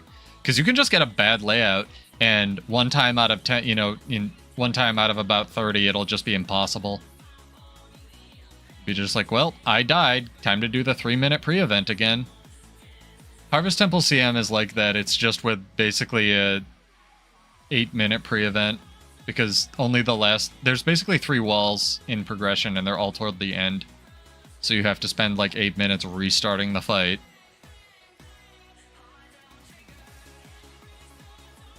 It's a bear, but I'm glad we did it. Oh, we own the shrine. Of course we do.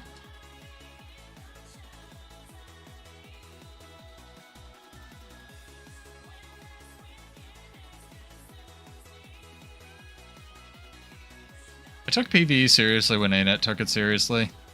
The fact that everything does like 40k now still is kind of insane. I don't know. What do you guys think? Should they rebalance the fights or should they rebalance everything else? Because, like, you don't really need to do more damage for a sense of progression in this game. So would you see old fights come up or new fights go down, or what do you guys think? I really have no opinion on it because as far as I'm concerned, fights are clearable. Where's that guy? I want to fight that Harbinger again. He was on EBG though. Ooh, we don't know anything on this map. Let's go there.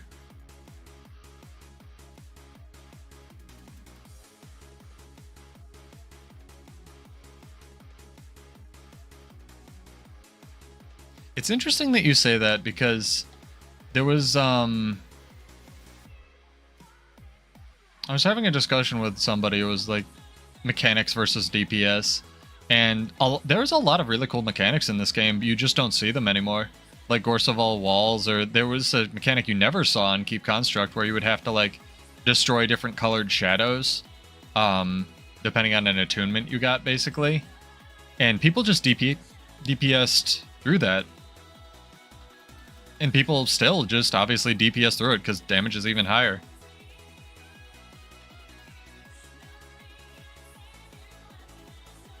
It's a very interesting conversation. Oh boy. That's a lot of people.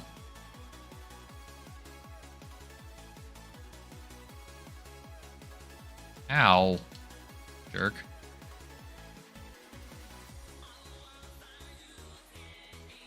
You gonna actually fight me? No. And I have the wrong heal skill. Boy. Can I live? I will live. At least we have that. I'm also in dagger. Alright.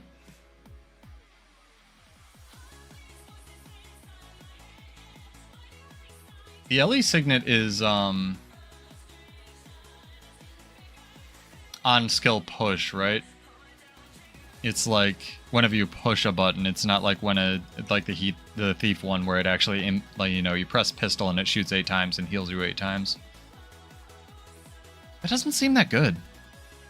I don't know. People who are better than me are playing the game, so I guess because everything has sub 1 second cast times unless you're channeling. It's odd.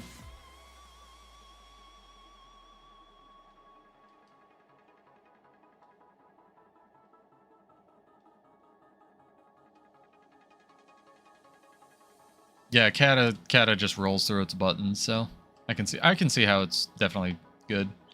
If something does about 300 health a second, it's generally pretty good.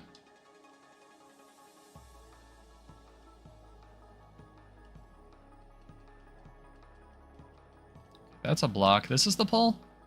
That's the pull. Okay.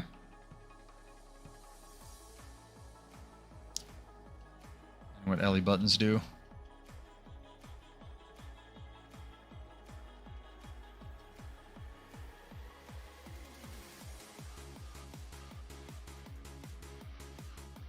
Just leaving me here to kill this?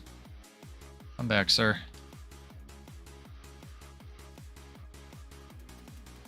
Makes sense.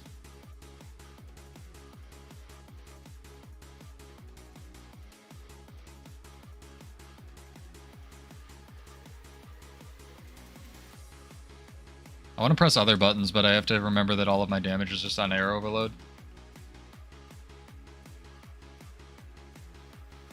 As boring as that is. Oh, and the Earth Shield, I forgot, it has this weird auto, like, charge thing that's perfect for Captain America cosplays. I am familiar with him. I like his stuff. He's a very positive influence for the community, I think.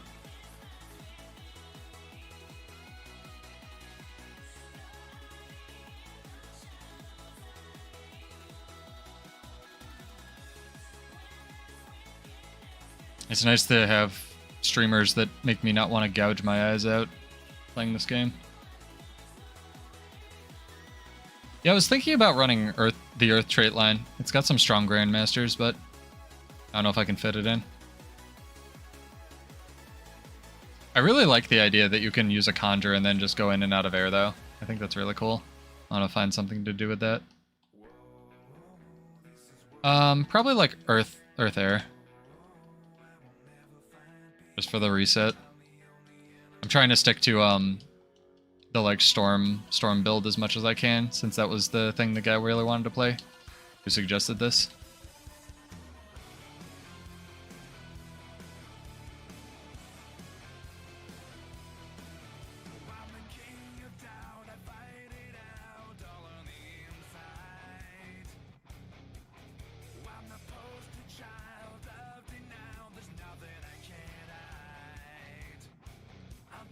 Over there, he is.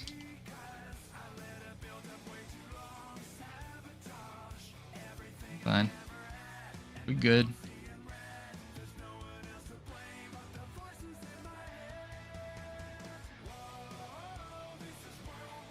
Yeah, again, it's like the World versus World Rush. I just want more people. Encourage people to have fun with it. It's a great game. Thankfully, streaming is becoming less niche.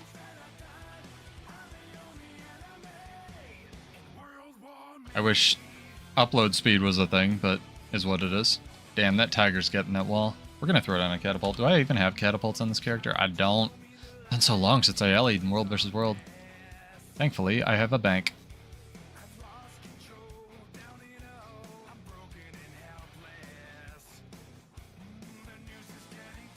Is this in the range of the archer? Fudge. Well, the one trait that was really OP for an unbelievably long time until people figured it out was Stoneheart, or the one that made you not take critical hits while you were attuned to Earth.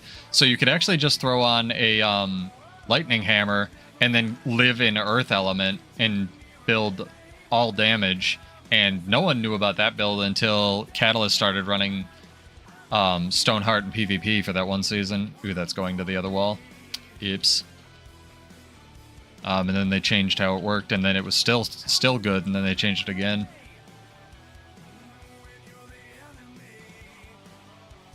Riveting content of me catting this wall. I actually wish this druid would take it so I could give him alacrity.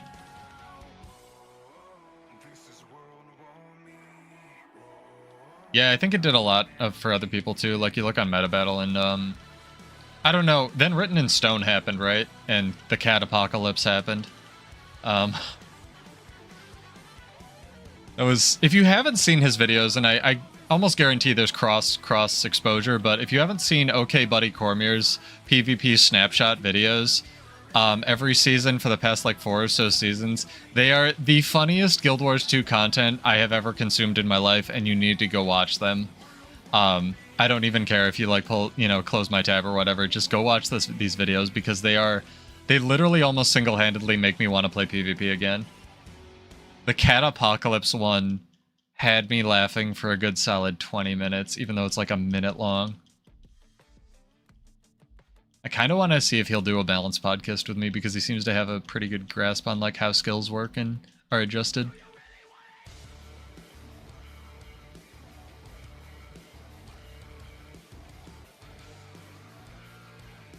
There we go. Nope, he's giving protection. Damn it. Okay, buddy Cormier, like sarcastically, all one word. I'll see if I can link it after this. Here, actually, I'll just give this to somebody else and find it. Give them alacrity. They can shoot the wall. Have a brain, dude.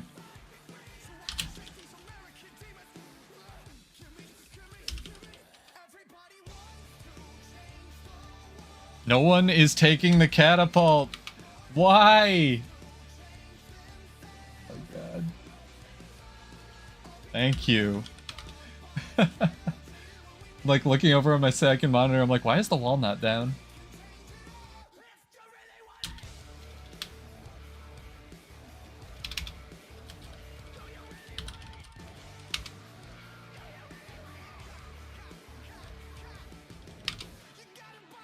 What is going on here?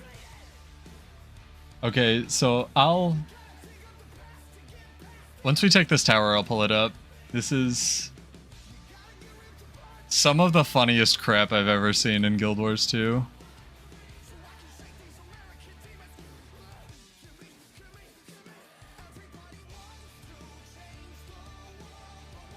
Test here. When is it gonna? Okay, it did get it. All right.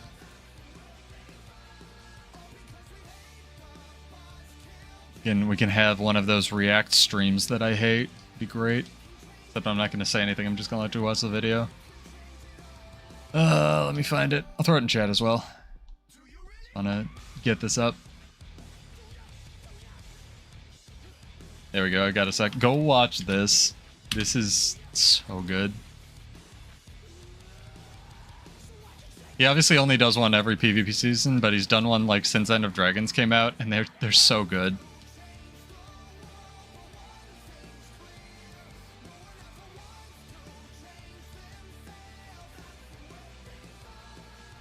Fine. Be over there. Mechanist nonsense. So 90% of YouTube is actually just React streams when you boil it down. I need to actually get a webcam for that, but it is what it is. Maybe one day. I can watch it in a sec. I can pull it up on the stream. I just didn't want to do it while I was playing music.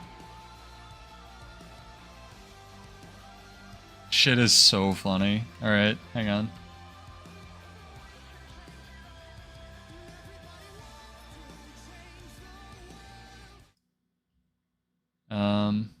How do I get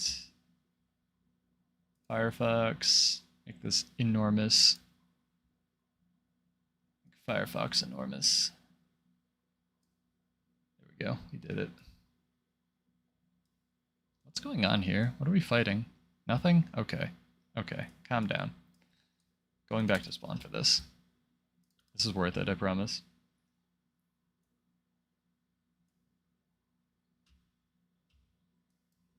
I'm going to make sure I have this unmuted in here. Audio sources, Firefox is muted. Hopefully this isn't too loud. All right.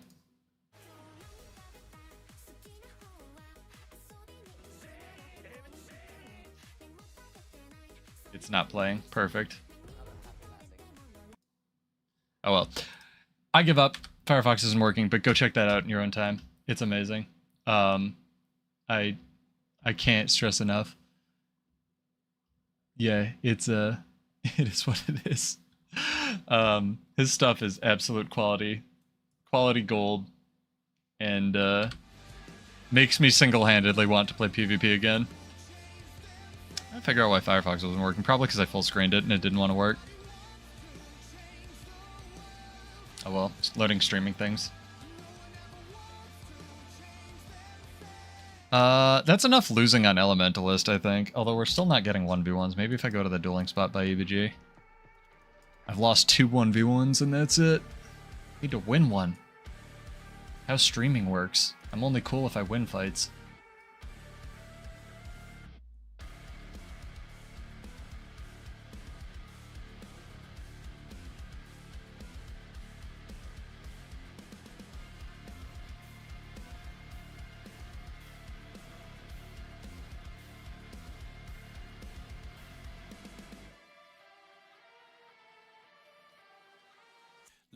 Let's go.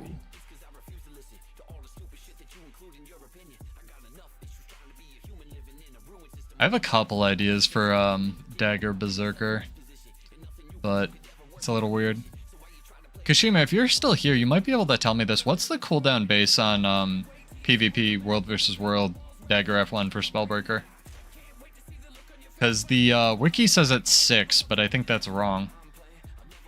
It should be 8, right?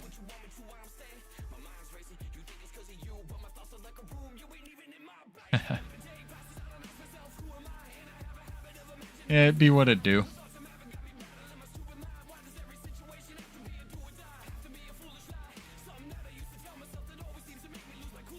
Once I'm more comfortable with like swapping into attunements and stuff, be better, obviously.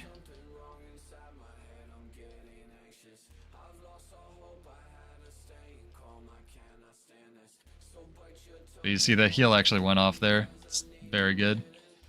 You can get it.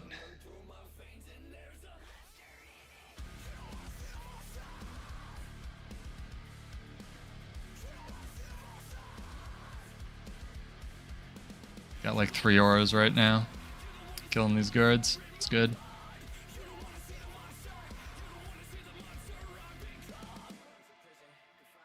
It's now PvE stream. PvE stream too good. POA, at least didn't lose to the guards, right? I do not play elementalist. Holy crap. Ooh, do you want to fight me? I'll fight you. But you're not a dude. You're a Kabbalist. I had to fight the guy that was on his cat. Earth Shield has a cast time, doesn't it? Wow.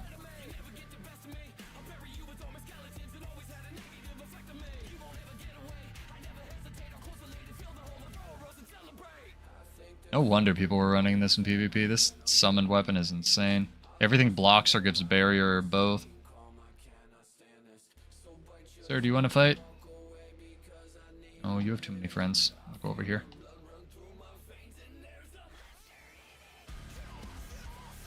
Catch up with that. Zerg. Stay over here.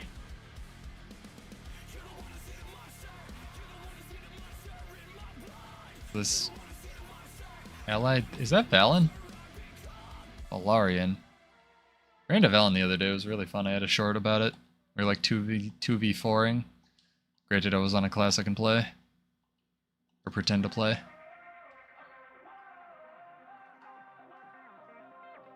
What's going on over here?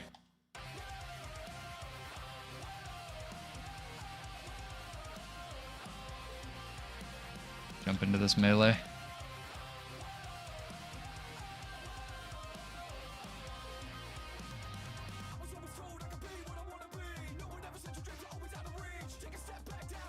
Not fun if you're not fighting.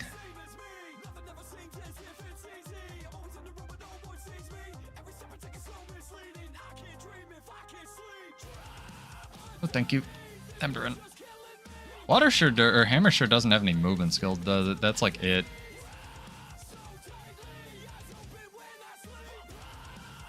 You wanna fight me, Mirage, bro?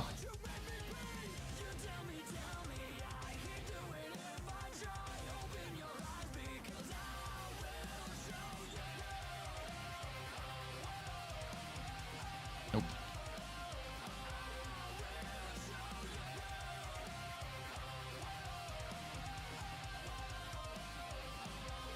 Anyway, there we go.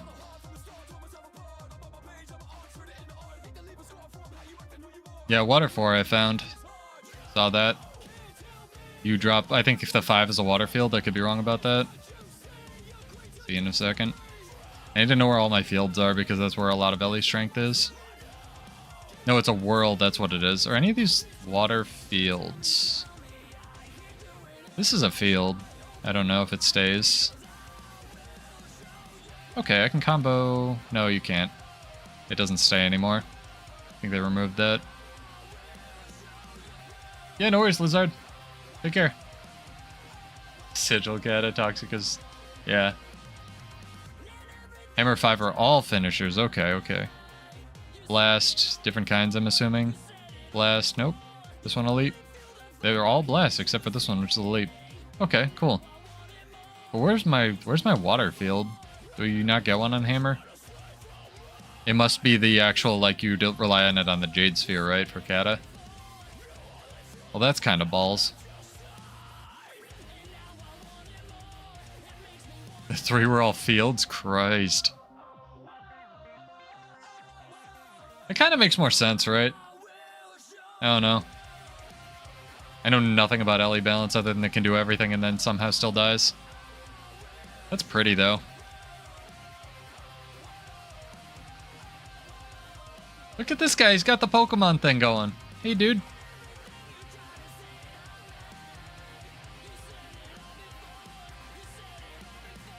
I too enjoy Pokemon. I'll give your Pokemon some help.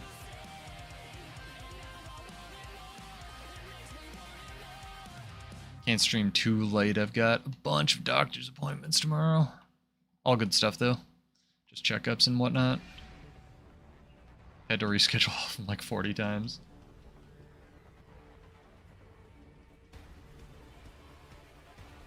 Hopefully I'll play this a little bit more, get some footage of me actually winning fights now that I'm a little bit more used to it.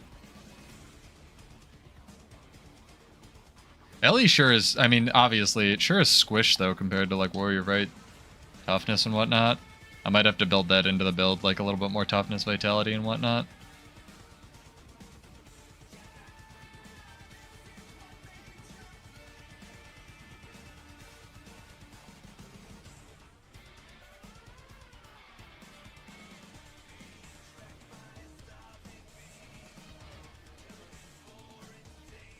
I know that the Sigil of Vision Hammer 2 combo is pretty good. I've seen people use that. So I'll play around with it.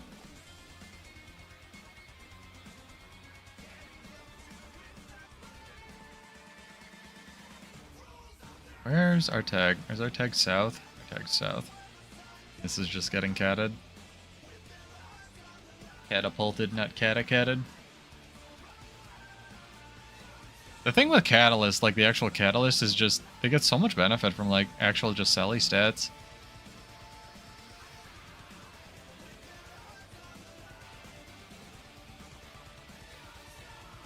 It's only 600 range, right? Yeah. Tragic. And these are the two... Okay, those are the two ranged ones. Earth and Water are the whack people ones.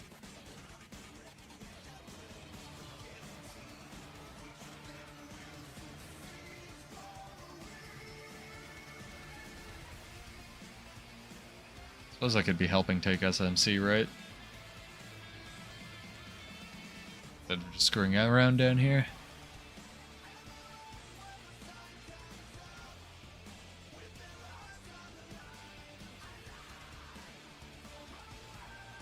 Yeah, if nothing else, hopefully this video gave people some ideas for stuff to play around with.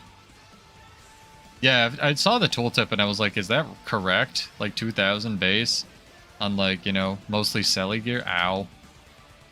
To give myself some stab. I was a little astonished by that, honestly. What's the range on this jump? 600? That's not bad.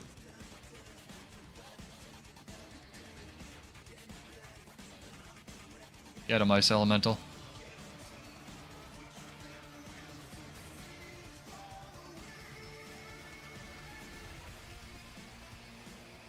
It really is interesting that this is like a true 600 range weapon, right?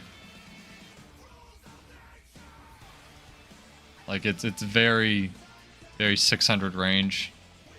I didn't think they'd ever do a 600 range weapon again outside Necromancer, but here we are. Maybe pistol will be 600, right?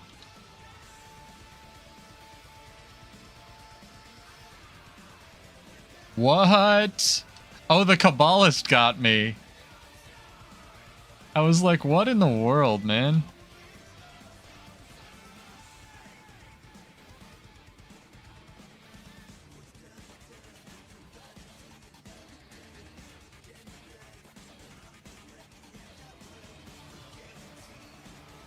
These veteran guards have some mob or something. Where'd they all go?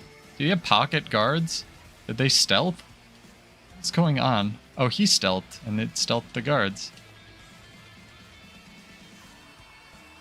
Okay, I suppose. Ow. Can I rally? Rally off this veteran? There we go.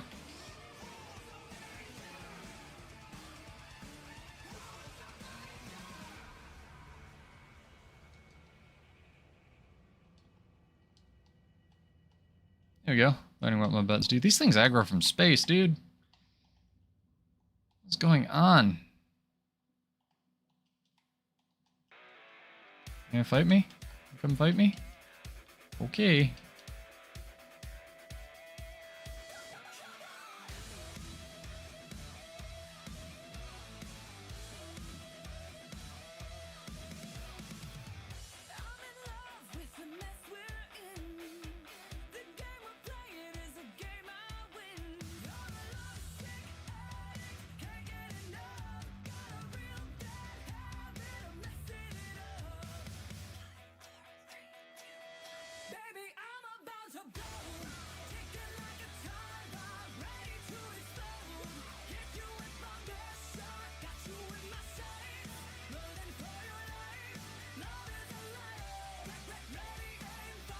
Oh, he daze interrupted the Ellie cast and probably did. That was good. If that had gone off, I think I could have had this.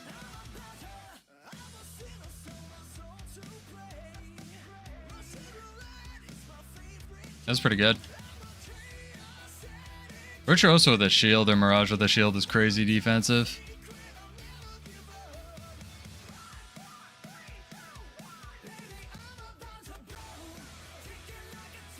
Yeah, I'm gonna have to build more like damage reduction into this.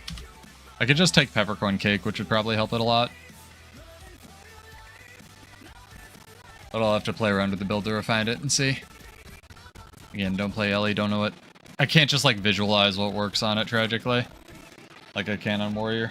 Be like, oh, this is gonna be bad, or this is gonna be great. Let's switch to peppercorn cake for the last little bit here. Okay, I have some. There we go. I know the cheesecake thing works. There's certain things that I know that work.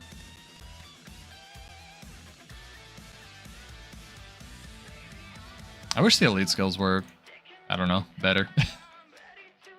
Guess they can't have everything right. Cat has clearly been very oppressive in PvP.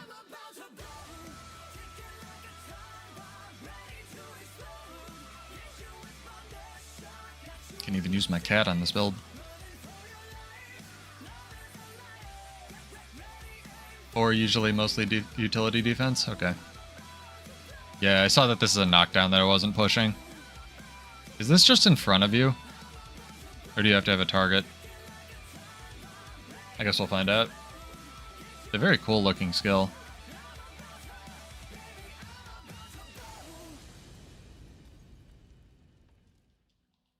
This is Pseudo learns Ellie Knight.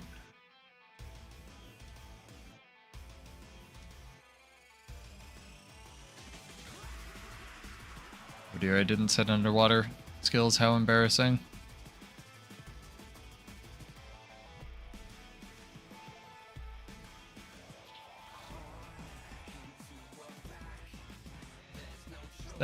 There's that. Earth Arcane. Interesting. Oh, and then I need a target for the final nonsense. I see. So this is just like a soft version of Weave Self, kinda. That's interesting.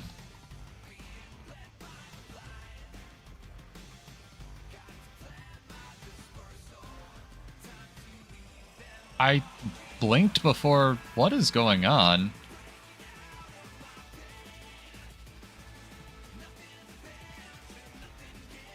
I don't know how his thing went off like way before mine did.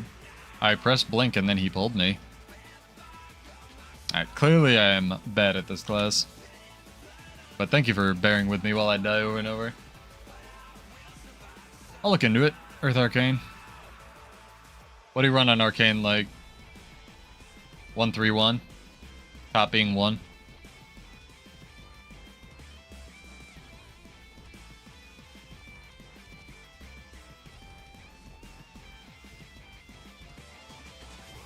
Oh dear.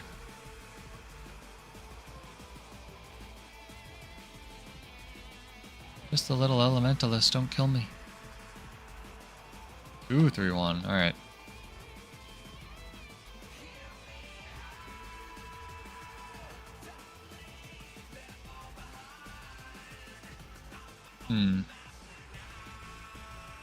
What's this, buddy? I still want to take fights even though I'm losing a bunch.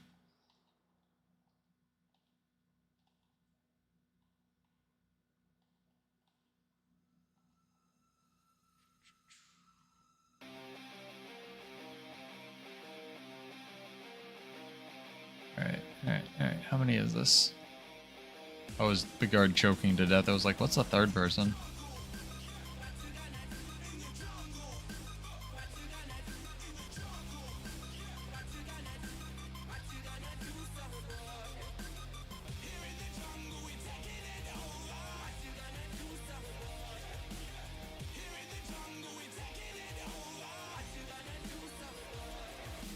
Those perma boons that guy has. Concentration's such an OP stat. I wonder if this mech is still up here. You wanna fight me? Fight you, Weaver. Oh, you have a friend. You have lots of friends. I'm gonna go this way.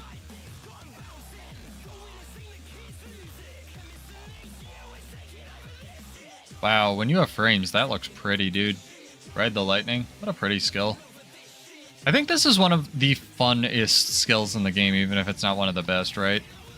Like, Ride the Lightning just feels good to push. It's just like a fun button.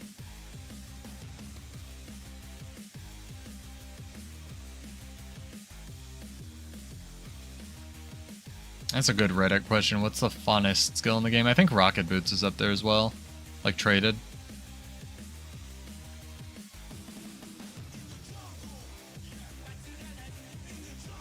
Oh, that's the expanding AoE, the Dagger 5 now. Interesting.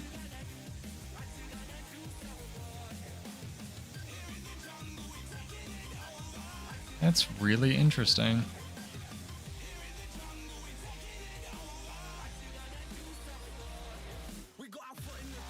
The lack of water fields really does hurt this, though. I don't think any of your Tempest utilities give you a water field. I could be wrong. I probably am. Nope.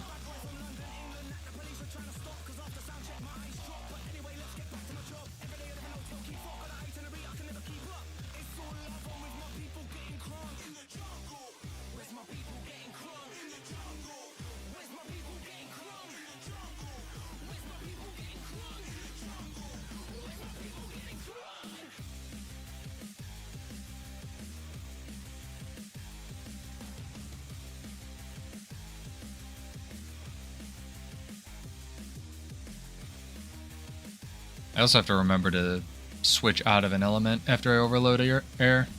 Never remember to do that. Oh, perfect. Can I? Yeah, there we go.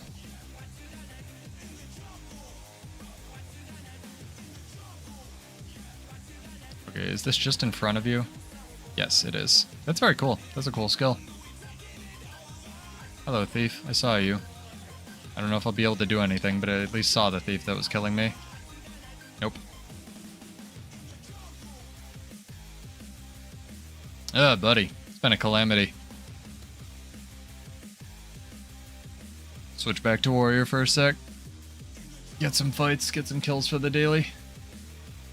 I'll play around with this. That's some good ideas.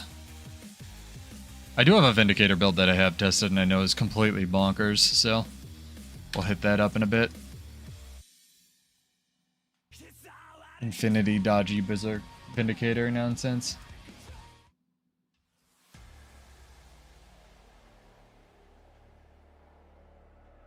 I think if I ran Dagger, I would probably try to run Dagger Torch on Berserker, and if I ran Mace, I would probably try to run Mace Pistol. That's what I'll try for new builds. Where's my Berserker lady? Need fewer characters.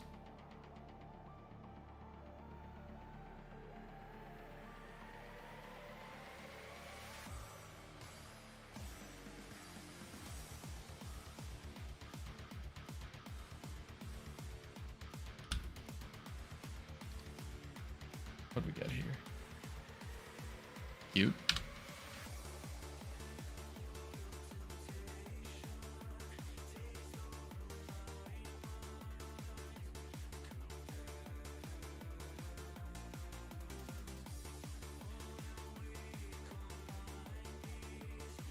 When Pistol Guardian comes out, I'm absolutely going to have to do a Dante cosplay and build for it, though.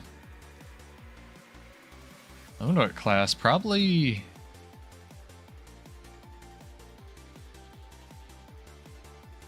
Probably Willbender.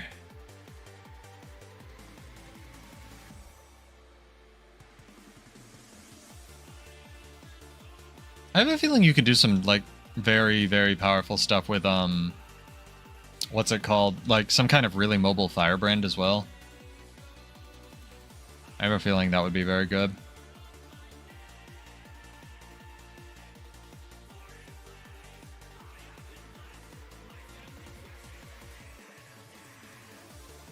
Alright. Back to something I know how to play. I say that and I'll die like 40 times. Watch. Be great. It will literally be cake.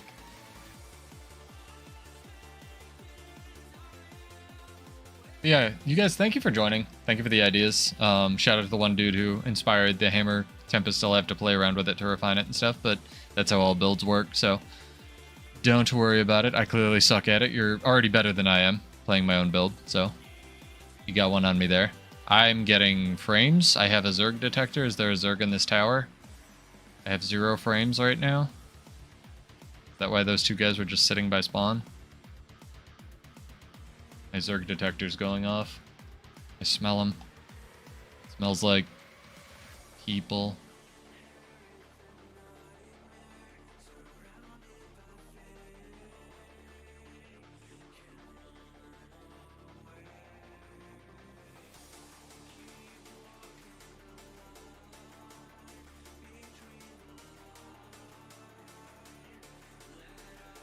Ooh, free camp.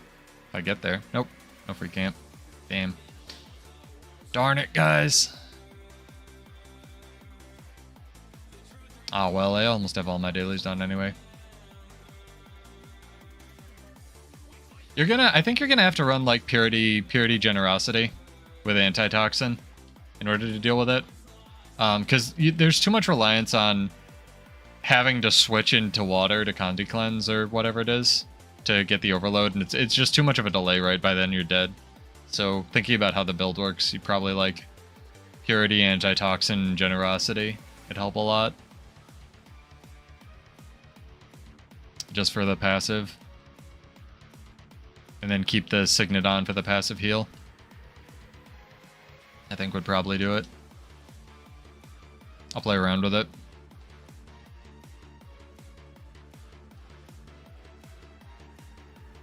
Energy's so good, right? Like, energy is basically having vigor, permanent vigor that stacks on top of regular vigor. It's an insane sigil.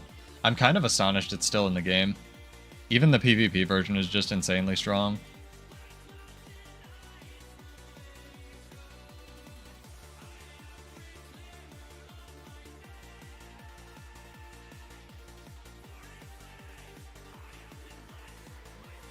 Yeah, I'm not sure if cleansing would work. Probably if you like kept track of it in your head, but the problem with relying on cleansing is you need it. Granted, with antitoxin it would cleanse like 4, but that's still on a 10-second cooldown. And if you only have like one condition on you and you proc it, then it's, you know, it's kind of wasted in today's age of perpetual Condi.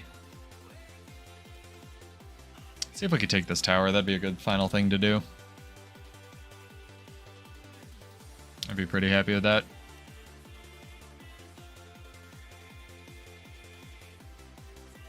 Should have gotten supply from that camp, though.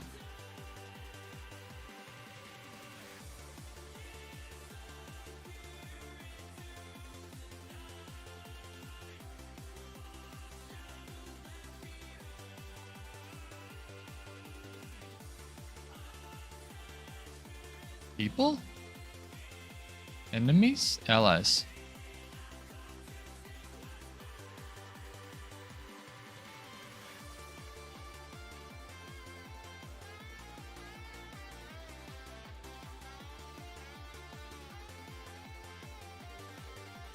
I think Earth might still be an alright pick just for the Stoneheart procs. That is not captured. Because you get a bonus whenever you go in and out of Earth. I don't know if that procs when you do Earth Overload. I'm assuming it doesn't. But most on-entering, you know, elements traits do, so maybe it works. Who do you want to fight? You're a berserker, fight me.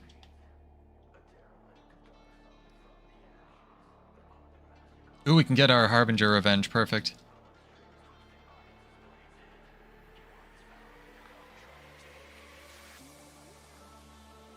What? The skill that doesn't render ever. Oh, it's a 3v2? I feel kind of bad. Well, whatever. Sit down.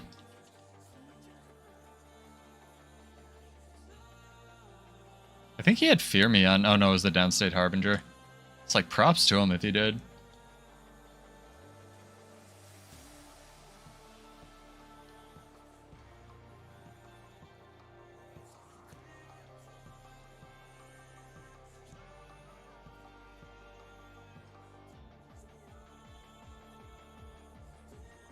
Something I didn't note that I meant to sort of mention, and I probably should just do a short on. This is a cool building thing. So check these things out. They're potions of Karka toughness, and shout out to McLeod, who maintains the build editor, who finally added these. They're one of the most stat for stat efficient things that you can get in your utility slot, and you can get these from South Sun right before Karka Queen pops for Karka shells.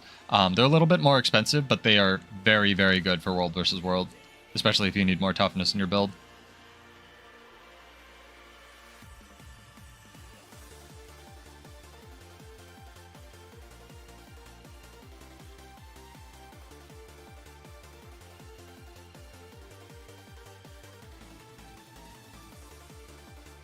My friend actually found those on the wiki, and I was like, there's no way this works. And then it did. There used to be, a lot of the PvE consumables used to be, used to work in World versus World, rather. Oh, did they get revenge? I should, like, help. But they took those away, and a lot of them don't anymore. It's kind of sad.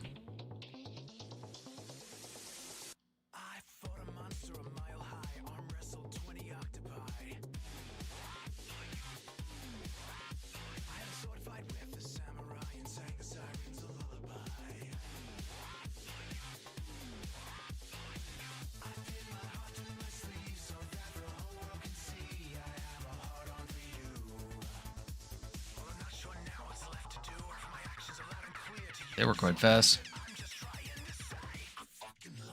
Nice Shadow Step Stomp. That was good. Wish I'd been in that fight from the start. Probably could have 2v2'd those guys.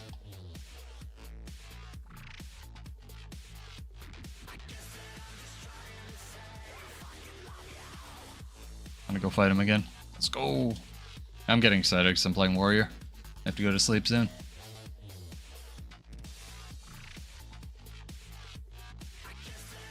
I just like Warrior, man. I don't know why.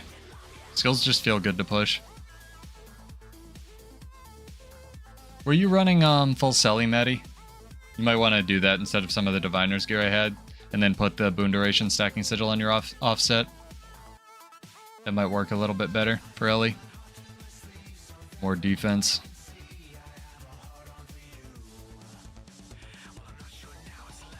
Yeah, full Selly. That makes sense. I probably shouldn't sacrifice the like 200 toughness and vitality or whatever it is. Those are probably insanely good for Ellie. And healing power, honestly.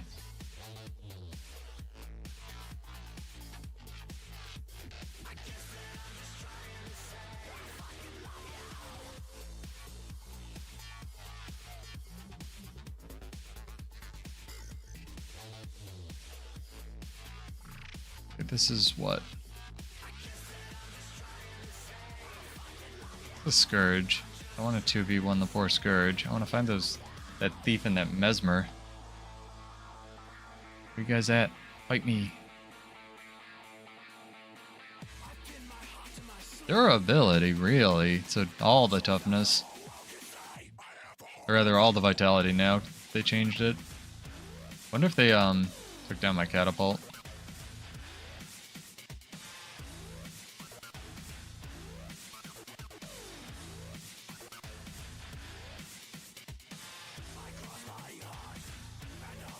What's really funny is they also, people were really sleeping on the Scepter just auto attack with quickness build. And then when Catalyst came out, which like can give itself some quickness, there was just, you know, auto attack with Scepter, because Scepter used to do 2 stacks of burning on auto at range with no projectile. And it was like, what is going on? Come on guys, build this catapult. Back here.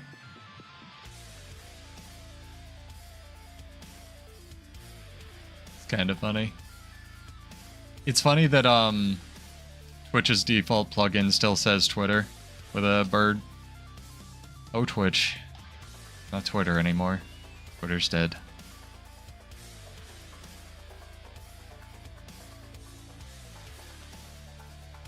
You're taking this tower. Put on another catapult.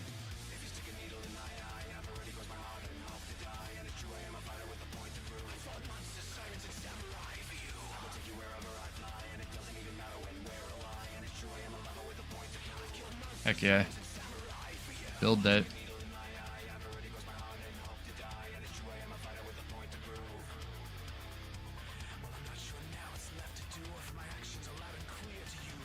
What's really weird about Slicing Maelstrom is it's also not even unblockable, right? Like the Berserker Dagger F1.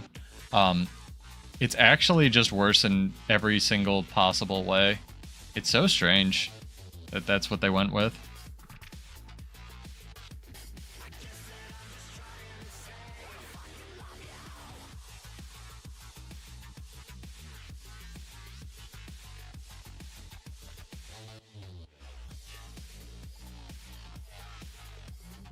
Bro, don't leave your friend. What if he gets jumped by those two idiots again? Gotta stay and help. Hopefully we get back in time.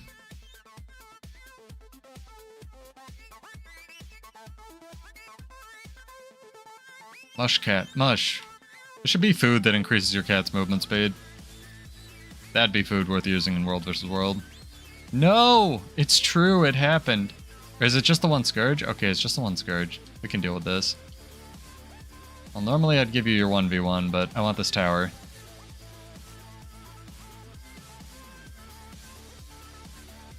What's happening, sir? You're gonna try to fear me off the cliff? If you're smart, you'll do it. I feel bad, but I don't, because I want the tower. Look at how visually loud these weapons are, man. Compared to even something like Mjolnir that I was using on the heli. The new legendaries are insane. They're pretty. They're insane.